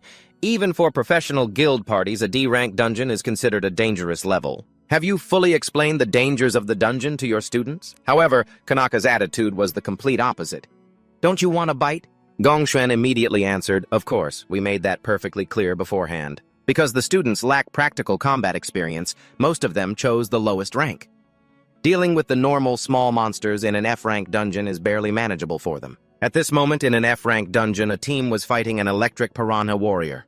Gongshuan gave an objective assessment, but facing a lord monster is a different story. It's tough. A large piranha. The lord's strength far exceeds that of a normal monster of the same rank. The students need to fight with all their might to avoid the lord. His assessment of the F-rank dungeon was accurate. But the situation in an E-rank dungeon is completely different. In an E-rank dungeon, the strength of every single small monster is no different from an F-rank dungeon's lord. Here they had to face an armor-scorching spider. The assassin student was trembling with fear. How can an E-rank dungeon be this hard? It's completely beyond my expectations.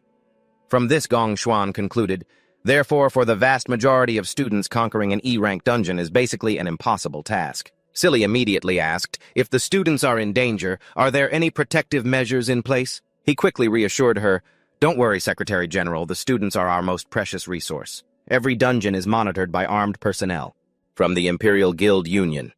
If they detect an extremely dangerous situation, they will intervene immediately. Furthermore, the participants' bracelets themselves also have a signal transmission function. A terrified student pressed the signal button. I give up. I forfeit the test. Forfeited. Gong Xuan explained every detail. As soon as a candidate gives the command to forfeit the assessment, they will be immediately teleported out of the dungeon. It's too scary. Silly still used her extremely cold tone. Even so, there are 2 teams of students who still chose the more difficult D-rank dungeon. It seems your school truly has many talented individuals. In that case, I am very much looking forward to their performance. Gongshuan smirked and thought to himself, that's right. I also want to see just how many minutes they can last. On the screen was Sai Chen's team. Those kids will be running away soon enough. Model. Here inside the high-risk Class D Demon's Lair, Cao Din Van Sam and Ma Long couldn't help but stare in shock at the creature before them. What the hell is this thing, a bat ape demon? Its appearance is absolutely terrifying. Si Chen recognized it at a glance. The bat ape demon. A cloud system monster specializes in group attacks, diving from the air at incredible speeds. They must always be on guard against their swooping attacks. At that moment, several of them were already targeting the group from above. The next second, the horde of bat-ape demons charged.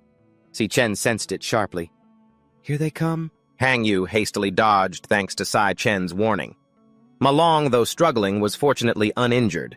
Hang Ta, caught by surprise, had to leap out of the way. Everyone just had a near-death experience. Damn it, we actually dodged an attack from a Class D monster. I'm not dead. However, one of the bat-ape demons fell to the ground with a thud. Hang Ta's pupils contracted in horror. Sai Chen. In the blink of an eye, did he just kill 3 Class D monsters by himself? Sai Chen gave a stern warning. Your current strength isn't enough to deal with them. You all just stay here. Just focus on protecting yourselves. He shot forward, leaving behind only a flash of lightning. Leave the rest to me! The group had to scramble and roll just to stay safe for the moment. Watch out! Hang Ta was slammed against a large nearby tree. He was stunned, unable to believe it. So that's what this was about. All this time, he was training our reflexes and our burst power. He never expected us to provide any support at all. He just wanted us to be able to protect ourselves. Hang Ta felt a genuine bitterness in his heart. Damn it, I was always supposed to be the top dog in the dorms. And now I have to rely on this kid. Pay my taste to help me graduate.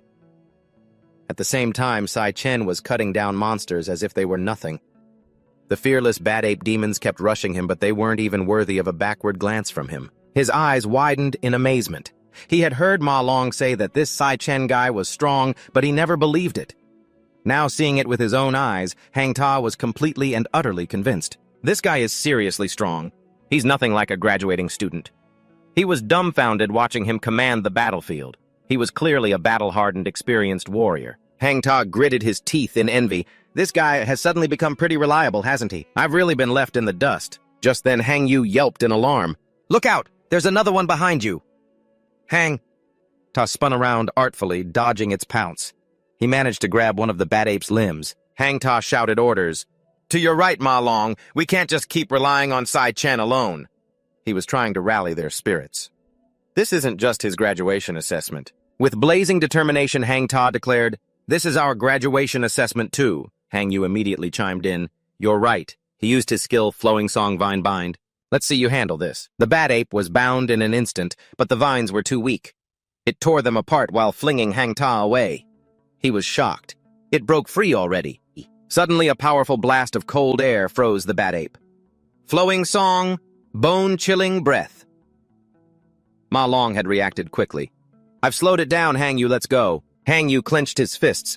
Let's see you try to run now. The two of them worked together, a combination of bone-chilling breath and vine bind. Hang Ta, now's your chance. He created a small fireball.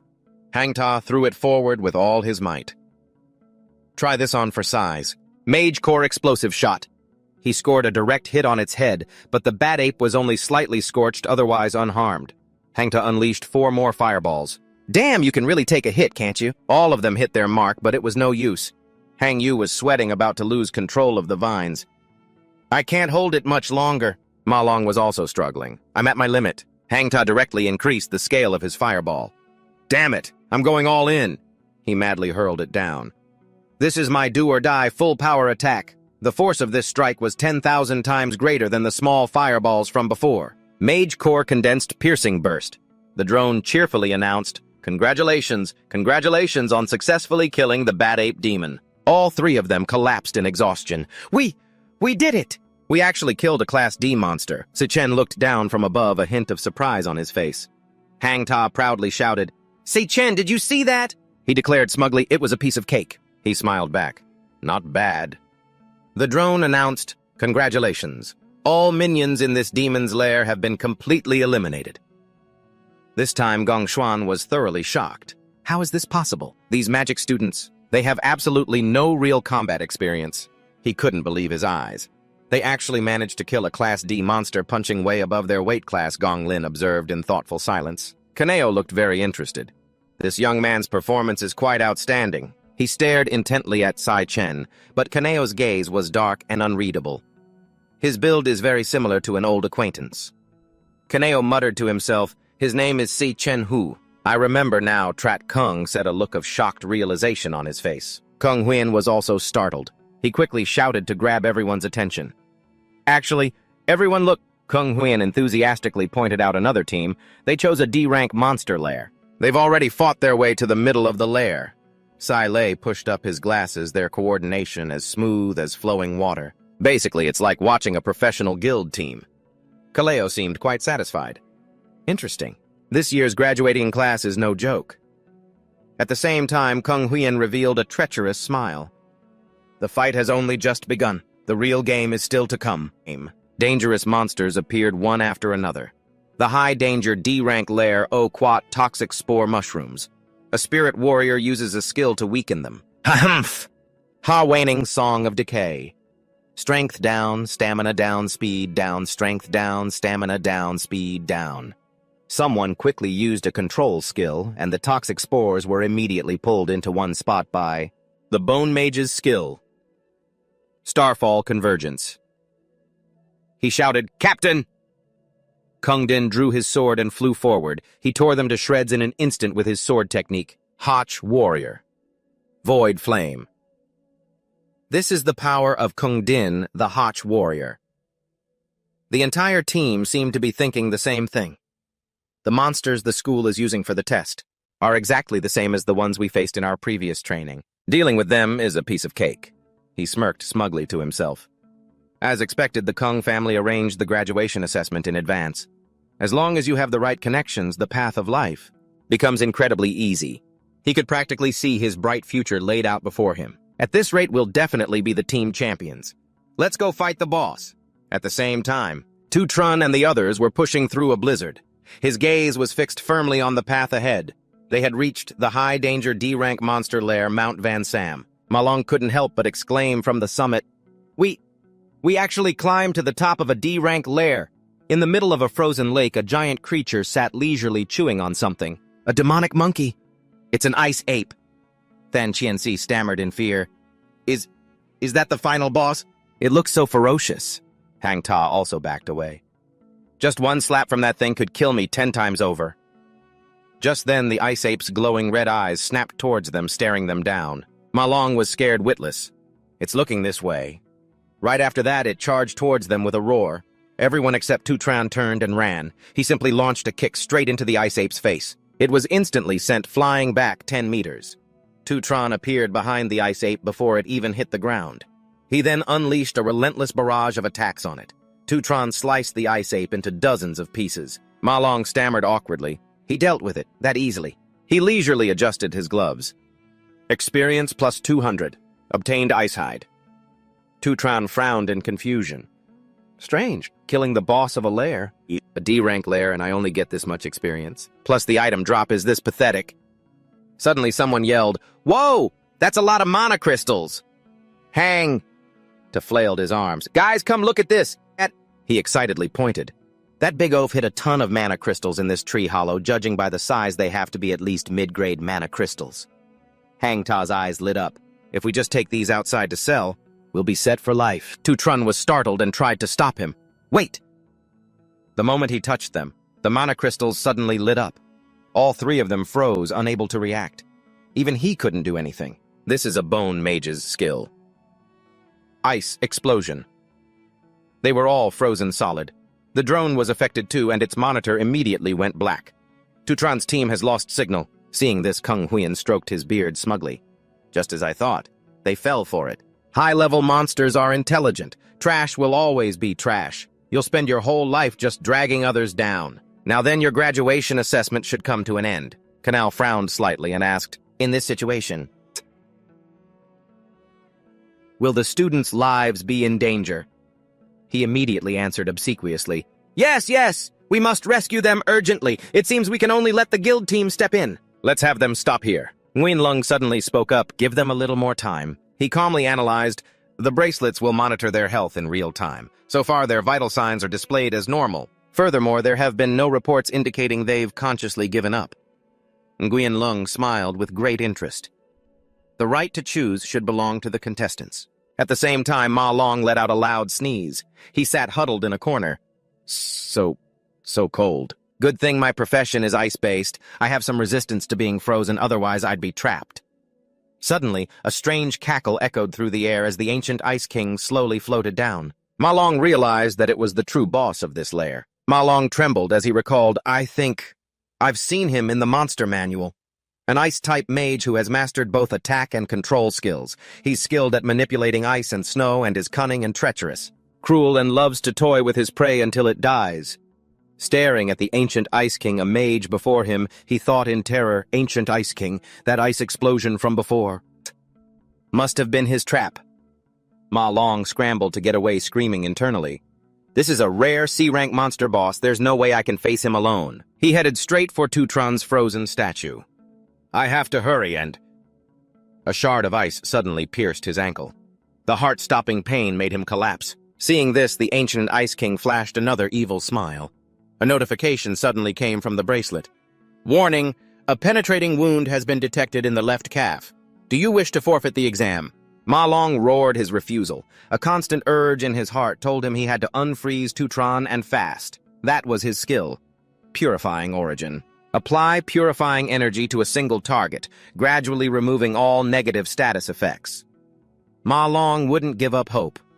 As long as he can recover, he thought there's still a chance. Another ice arrow pierced his arm. The moment he fell, Ma Long knew the purification had failed. Witnessing this, its smile widened from above. The Icebone Lich continuously summoned countless sharp ice blades. At the same time, his bracelet began to issue a warning. Danger. Danger. Heart rate critical. Puncture wound detected in right arm. Danger. Danger. Heart rate critical. Puncture wound detected in right arm. Do you wish to forfeit the test? It asked again and again. Do you wish to forfeit the test? He gritted his teeth and muttered, I give up. That's what I always do. Whenever I face hardship or fear, I run away. Memories of being bullied surged back. That's why I'm always left behind. Looked down on, mocked, humiliated, treated unfairly. Then the memories of struggling alongside Tutron flashed through his mind. We risked our lives to get this far. The chance to fight shoulder to shoulder with a teammate. The opportunity to finally change my destiny. It was so hard to come by. Ma Long's voice was filled with unshakable determination. I refuse to give up like this. He then slammed his hands onto the ice, imprisoning Tutron, activating his skill. Purifying Origin. A furnace of power erupted, pushing his body to its absolute limit. The Icebone King behind him swung its arm to attack. Under the overwhelming power, the ice began to crack. At the same time, another ice arrow closed in. Ma Long let out a powerful roar as if pouring out all his strength. Awakened by that shout, Tutron's consciousness returned. Just before the ice arrow struck, he used his skill, Spirit Piercer. He scooped him up and shot away. The sudden turn of events caught it completely off guard. Meanwhile, Tutron had brought Ma Long to a safe place. He let out a weak laugh, teasing, so in the end you still had to rely on me to solve things. Tutron coughed lightly, correcting him seriously. You've already helped a lot. Is your wound serious? It's nothing serious. The bleeding has already stopped. Though exhausted, Ma Long forced himself to give a warning. That monster. It's an Overlord-class creature, the Icebone Sea King. It's incredibly strong. Whatever you do, don't let it freeze you. As he was speaking, he suddenly froze, putting Tutron on high alert. The Icebone King had summoned a gigantic block of ice, shocking them both. Skill Giant Explosive Ice Shell. It didn't hesitate, letting out another savage laugh. Once the shock wore off, Ma Long screamed in horror, It can actually fire an explosive ice bomb that big. How are we supposed to dodge something like that? The words had barely left his lips when a terrifying explosion erupted. The bright shockwave seemed to erase all boundaries. The Icebone King cackled with glee, but then it suddenly stopped, confused. The Icebone King was stunned to see two figures still standing below. It turned out he had activated his Class 16 Tutran Frost Tyrant King. With the frigid sun warrior physique, he was immune to the cold and all his resistances were boosted in low-temperature environments. The shock contorted the monster's entire face. Witnessing this, Ma Long also yelled in astonishment, Tutran, what is this power you have? You're supposed to be a lightning-type assassin. As if realizing something, Ma Long's eyes widened as he demanded, Don't tell me. You're a dual-class holder. His near shriek echoed. The 1 in 10,000 kind. Tutron lightly raised his hand, switching classes as he spoke apologetically. Sorry, I misjudged things earlier and put you in danger. A mechanical voice then sounded in his ear. Class switch. After speaking, he clenched his fist and declared firmly, but not anymore. At that same moment, the process finished. Class switch complete. Above Tutron's head, the display had now changed to a different class status. 16, Tutron Purgatory, Asura. He coldly enunciated each word, I'm going to end this now. The explosive scene made Ma Long's mind go blank, because normally an awakened can only awaken a single class. But in extremely rare cases at a rate of 1 in 10 million, an awakened will gain 2 classes. This is an incredibly rare existence known as a dual-class holder. Across the entire globe, there are no more than 10 dual-class holders. A talent like this, once discovered, would immediately become a target for every guild to fight over and recruit. The more he thought about it, the more shocked he became. And Tutron? He actually had it. He couldn't stop counting in his head. Tutron's first class? 1. The one from a moment ago? 2. And finally, the class displayed before him now. 3 classes. Waves of power were exploding relentlessly. Ma Long realized with a start that each and every one of them felt terrifyingly strong. Tutron suddenly shot straight up into the air. Leaving him sitting stunned on the ground, Tutron leaped up and swung his sword down on the Icebone King's head like a bolt of lightning. Below, Ma Long's jaw dropped in utter amazement. That oppressive feeling from the monster before disappeared when he saw the panicked look on its face under Tutron's blade.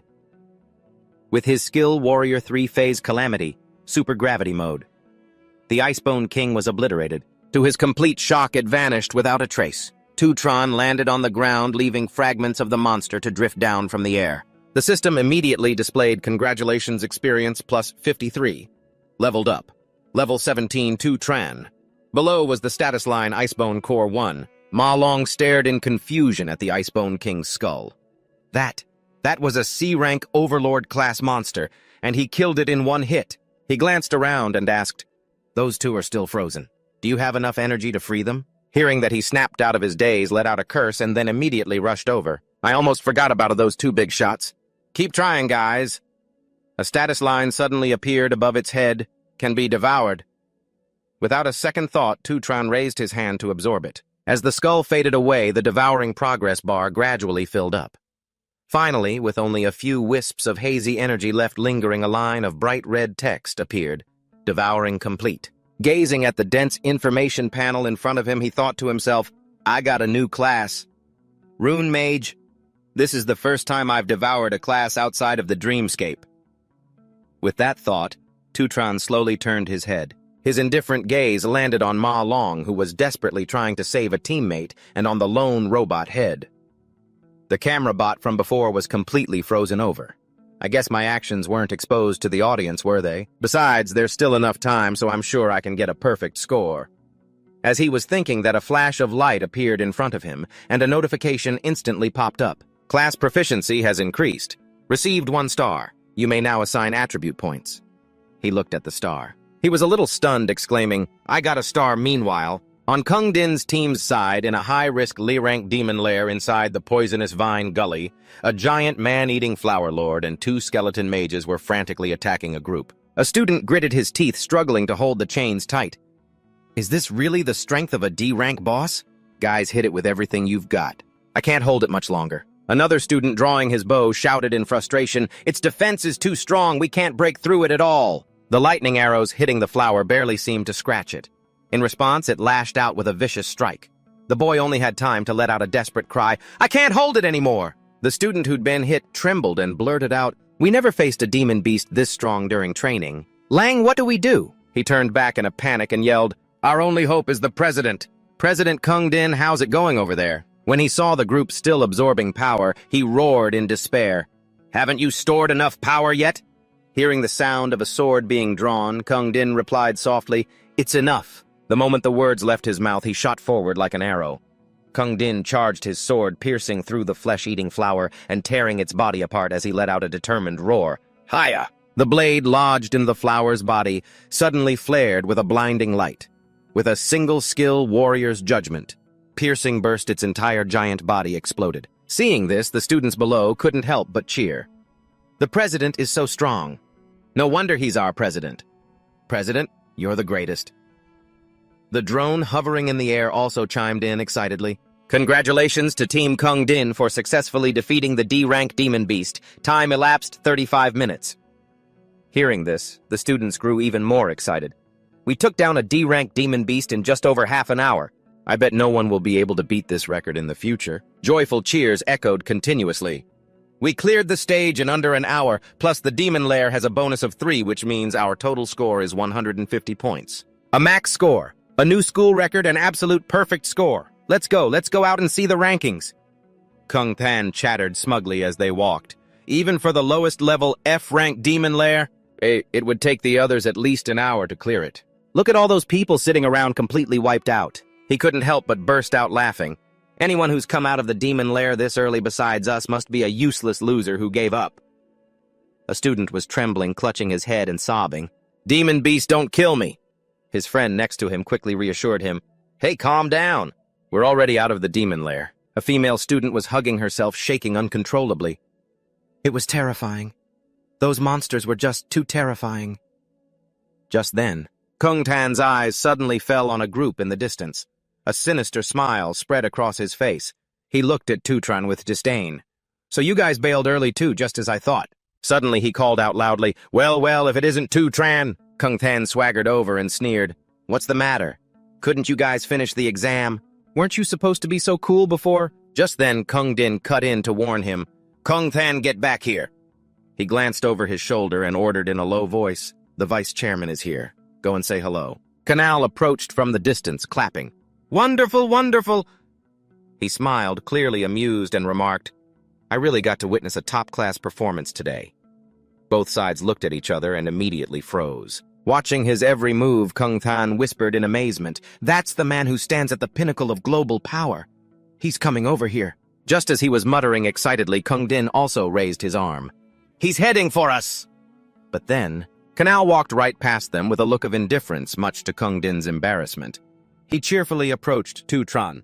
I really didn't expect this. Canal clapped him firmly on the shoulder in praise. To clear a D-rank demon lair in only 21 minutes. He let out a delighted laugh. Even a guild of professional adults would have a hard time pulling that off. Truly an amazing result. After the shock wore off, Kung Tan finally screamed in disbelief. What?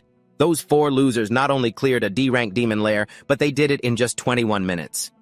His followers behind him excitedly greeted the newcomer. Hello, Vice Chairman Si Chen. At that moment, he was observing carefully, silently sizing up Kana Vendic, the Vice Chairman of the World Guild Alliance. He was also considered the second most powerful man in the world. Why is he here too? Seeing that he didn't answer, Kana spoke up. Your name is Si Chen, isn't it? This trip wasn't a waste. As if remembering something, he suddenly glanced behind him. That's right. The young master of the Gong family also performed quite well. To lead a team to conquer a D-rank demon lair at such a young age, Guildmaster Gong Lin is truly a great mentor. Like father, like son. Although Gong Lin was unhappy, he still bowed his head and replied, You flatter me, Vice Chairman. Still, he shot an annoyed look towards Gong Ting, who paid him no mind and turned to leave. It's getting late, I should be heading back. On the way out, he couldn't help but tease the principal. You old man, you really lucked out. These two are stars you only see once in 1,000 years. After the man was long gone, Gong Xuan finally spoke up slowly. Well then, next I will announce the results of the 2 teams' tests, because this time, there were 2 instances of a maximum score I hereby declare. His monotone, emotionless voice rang out. Both of your teams are tied for first place. All members of each team are qualified to join the Imperial Guild. Ma Long was so excited he let out a few howls. The Imperial Guild. We actually made it into the Imperial Guild. Shangta also let out a joyous roar in agreement. Yes! Everyone around finally let loose.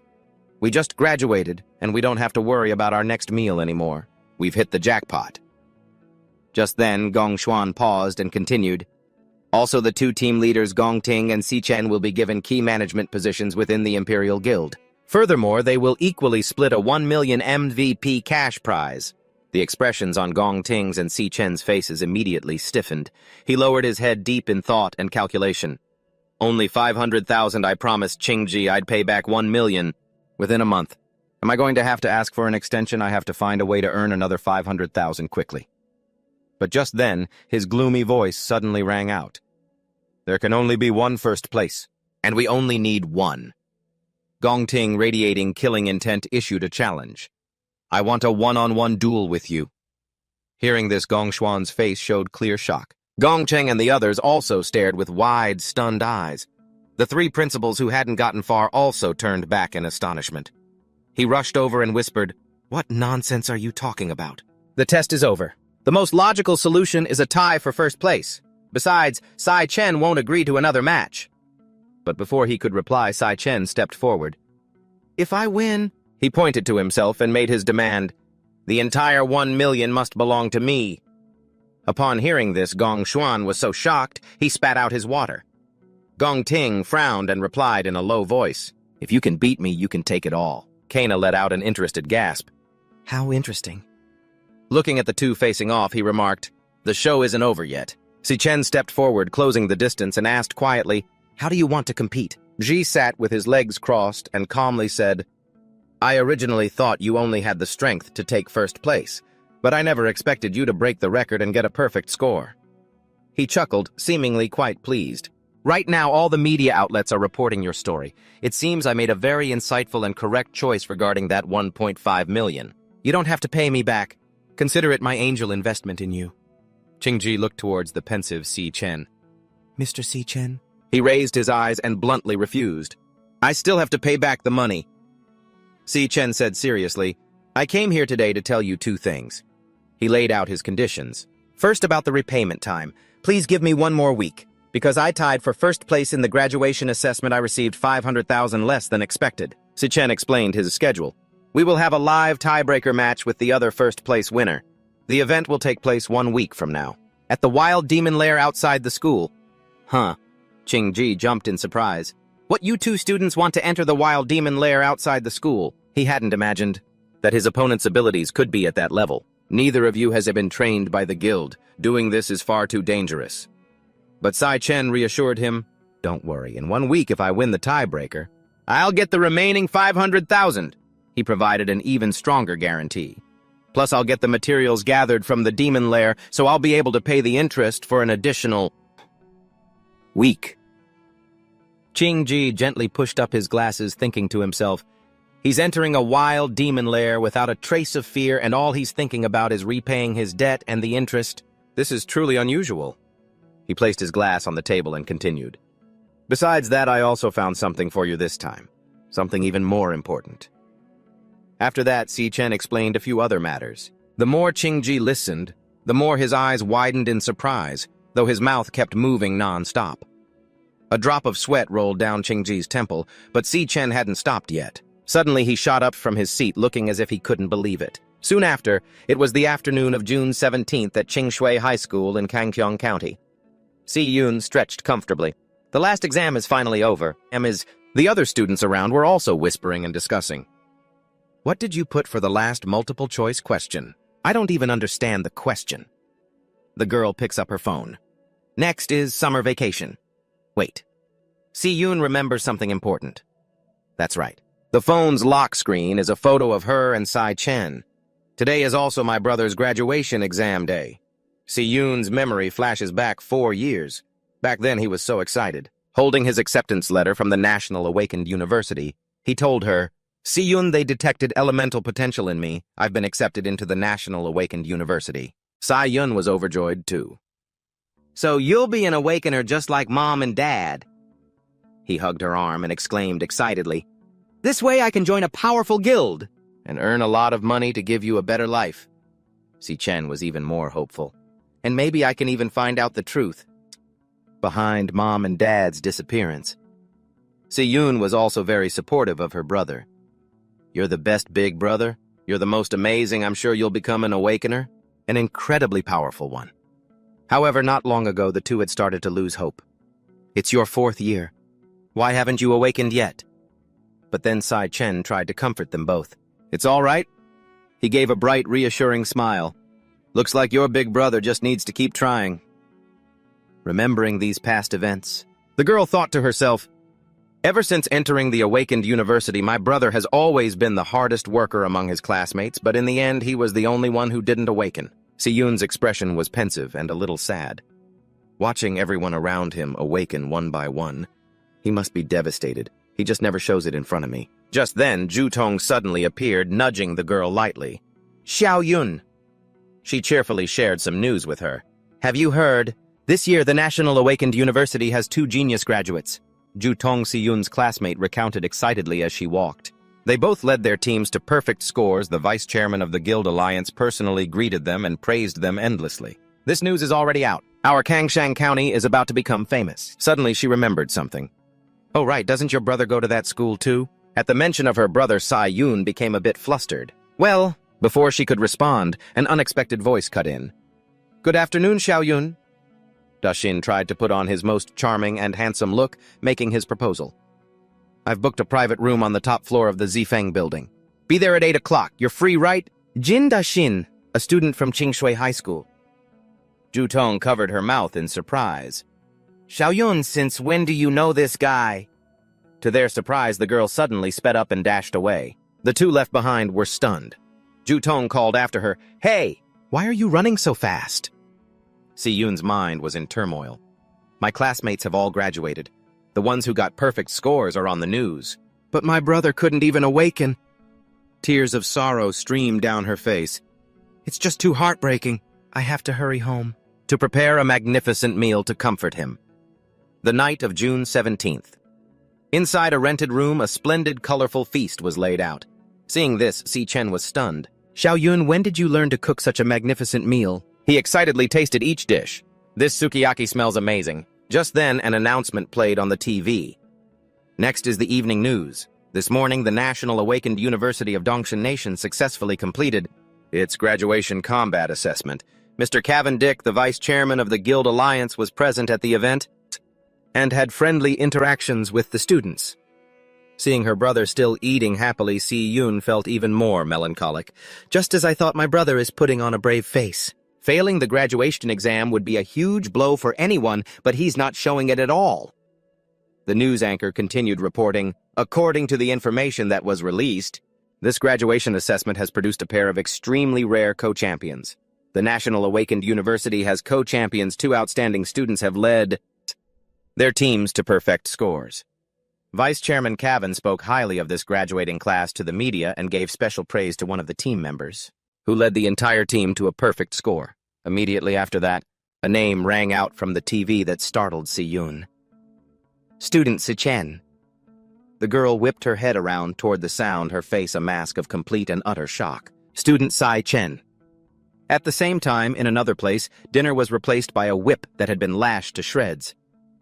I set the stage for you. Gonglin's figure was shrouded in the darkness of the room.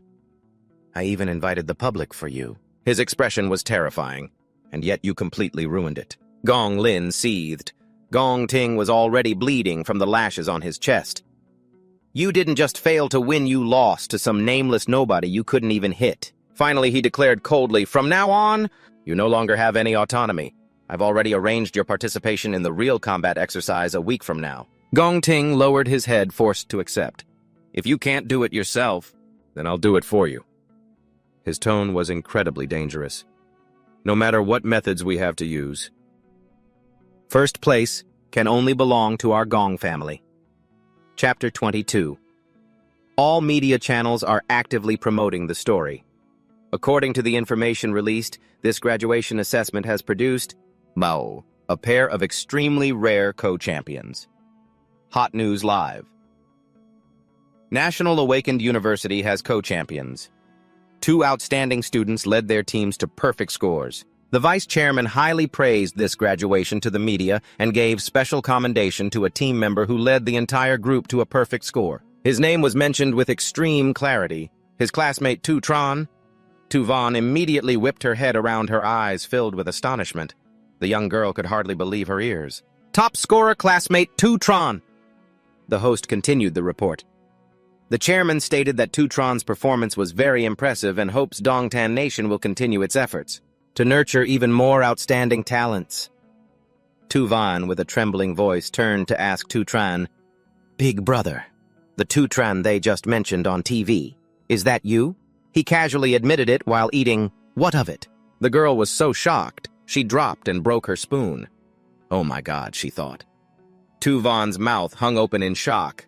B-bro, her own flesh and blood older brother in the graduation exam. The young girl never would have imagined it. Not only did he lead his team to a perfect score, he was even publicly commended by the vice chairman of the Guild Alliance. Tuvan was speechless for a moment. A single tear rolled down her cheek. Her foolish big brother. Tuvan was genuinely happy for him. He had truly excelled. Seeing that look on her face, Tutron was also momentarily stunned. June 17th, 2157, the day of the practical graduation exam. At night, Canal was happily enjoying a luxurious meal. As expected, the fresh kwandu, a specialty of Dongtan Nation, is the best. His probing gaze was all too obvious. How are things progressing on your end? Canal called Lin Vu by a strange name, Dien. She pushed a file forward. These are all the reports compiled so far. A single glance was enough to tell. It contained top-secret information. The Devourer Toxic Loan. For the past year, it hasn't left any traces. Lin Vu didn't deny the possibility. It might have already discovered us. Canal seemed quite satisfied. You've worked hard. Have some meat first. She didn't touch her chopsticks and continued. There's one more thing. Lin Vu pointed out seriously. Recently, I've noticed a rather suspicious person. Not long ago. He made contact with you, sir. Her eyes were as cold as ice. It's the one whose power has skyrocketed in such a short amount of time. Lin Vu had clearly noticed the anomaly. It was truly too abnormal. At that moment in the Demon Tower, level 17, Tutran was playing as an assassin on the first floor. He trained continuously without rest. After grinding for over half a month, it seems I've wiped out all the demonic beasts on this floor. Name, Tutran. Level 17. Strength 2,370. Speed 4,740. Stamina 185. Agility 185. Elemental power 185. Spirit power 185. I've now completely adapted to fighting in an environment with 10 times the gravity. After the graduation assessment battle, my lightning-type assassin earned 1 star. My job proficiency increased, and I received plus 1 point to allocate to my stats. So it turns out that frequently using a certain job can increase its proficiency, which means that none of the 4 jobs I possess have reached their limit yet. That star I earned, I added to the most important stat for an assassin speed. My speed stat should now be at the level of an A-rank assassin. Speed 4,740. But even so, a few lionesses are approaching Tutran. They growl, shielding the leader behind them. The pressure and power radiating from it are completely different. The Overlord. It is his target. I still can't land a hit on this floor's lord just like before. 2 lionesses charge forward. Tutran doesn't even blink. Assassin Art Flash Step. He ignores them and aims straight for the Lord. The ability of this Lion King Lord is very strange. Whenever I find an opportunity to attack it and the Lord is clearly within range, just as I'm about to strike, it vanishes in the blink of an eye, then reappears next to the lioness furthest away from me. They quickly adjust their positions based on the situation, but their formation always remains the same. There are always 2 lionesses responsible for close combat with me, while the other 2 stand by and observe from a distance. And the Lion King always maintains the furthest distance from me. As a lord, yet it doesn't fight directly. He couldn't help but wonder, what exactly is this Lion King's job class? A lioness tries to attack Tutran again. He forms a sword out of lightning. Tutran easily strikes the lioness with a single slash. It's destroyed in 1 hit. This trick again. Whenever I try to kill a lioness, the lioness also vanishes instantly and reappears next to the Lion King. The moment I stop, a lioness will charge to bait me into attacking. However, this time, it's 2 of them. Tutran doesn't mind taking them on at the same time. In a flash, he finishes them both. But 2 identical ones immediately appear near the Lord. They maintain a perfect formation with flawless coordination. A meaningless process, repeating endlessly.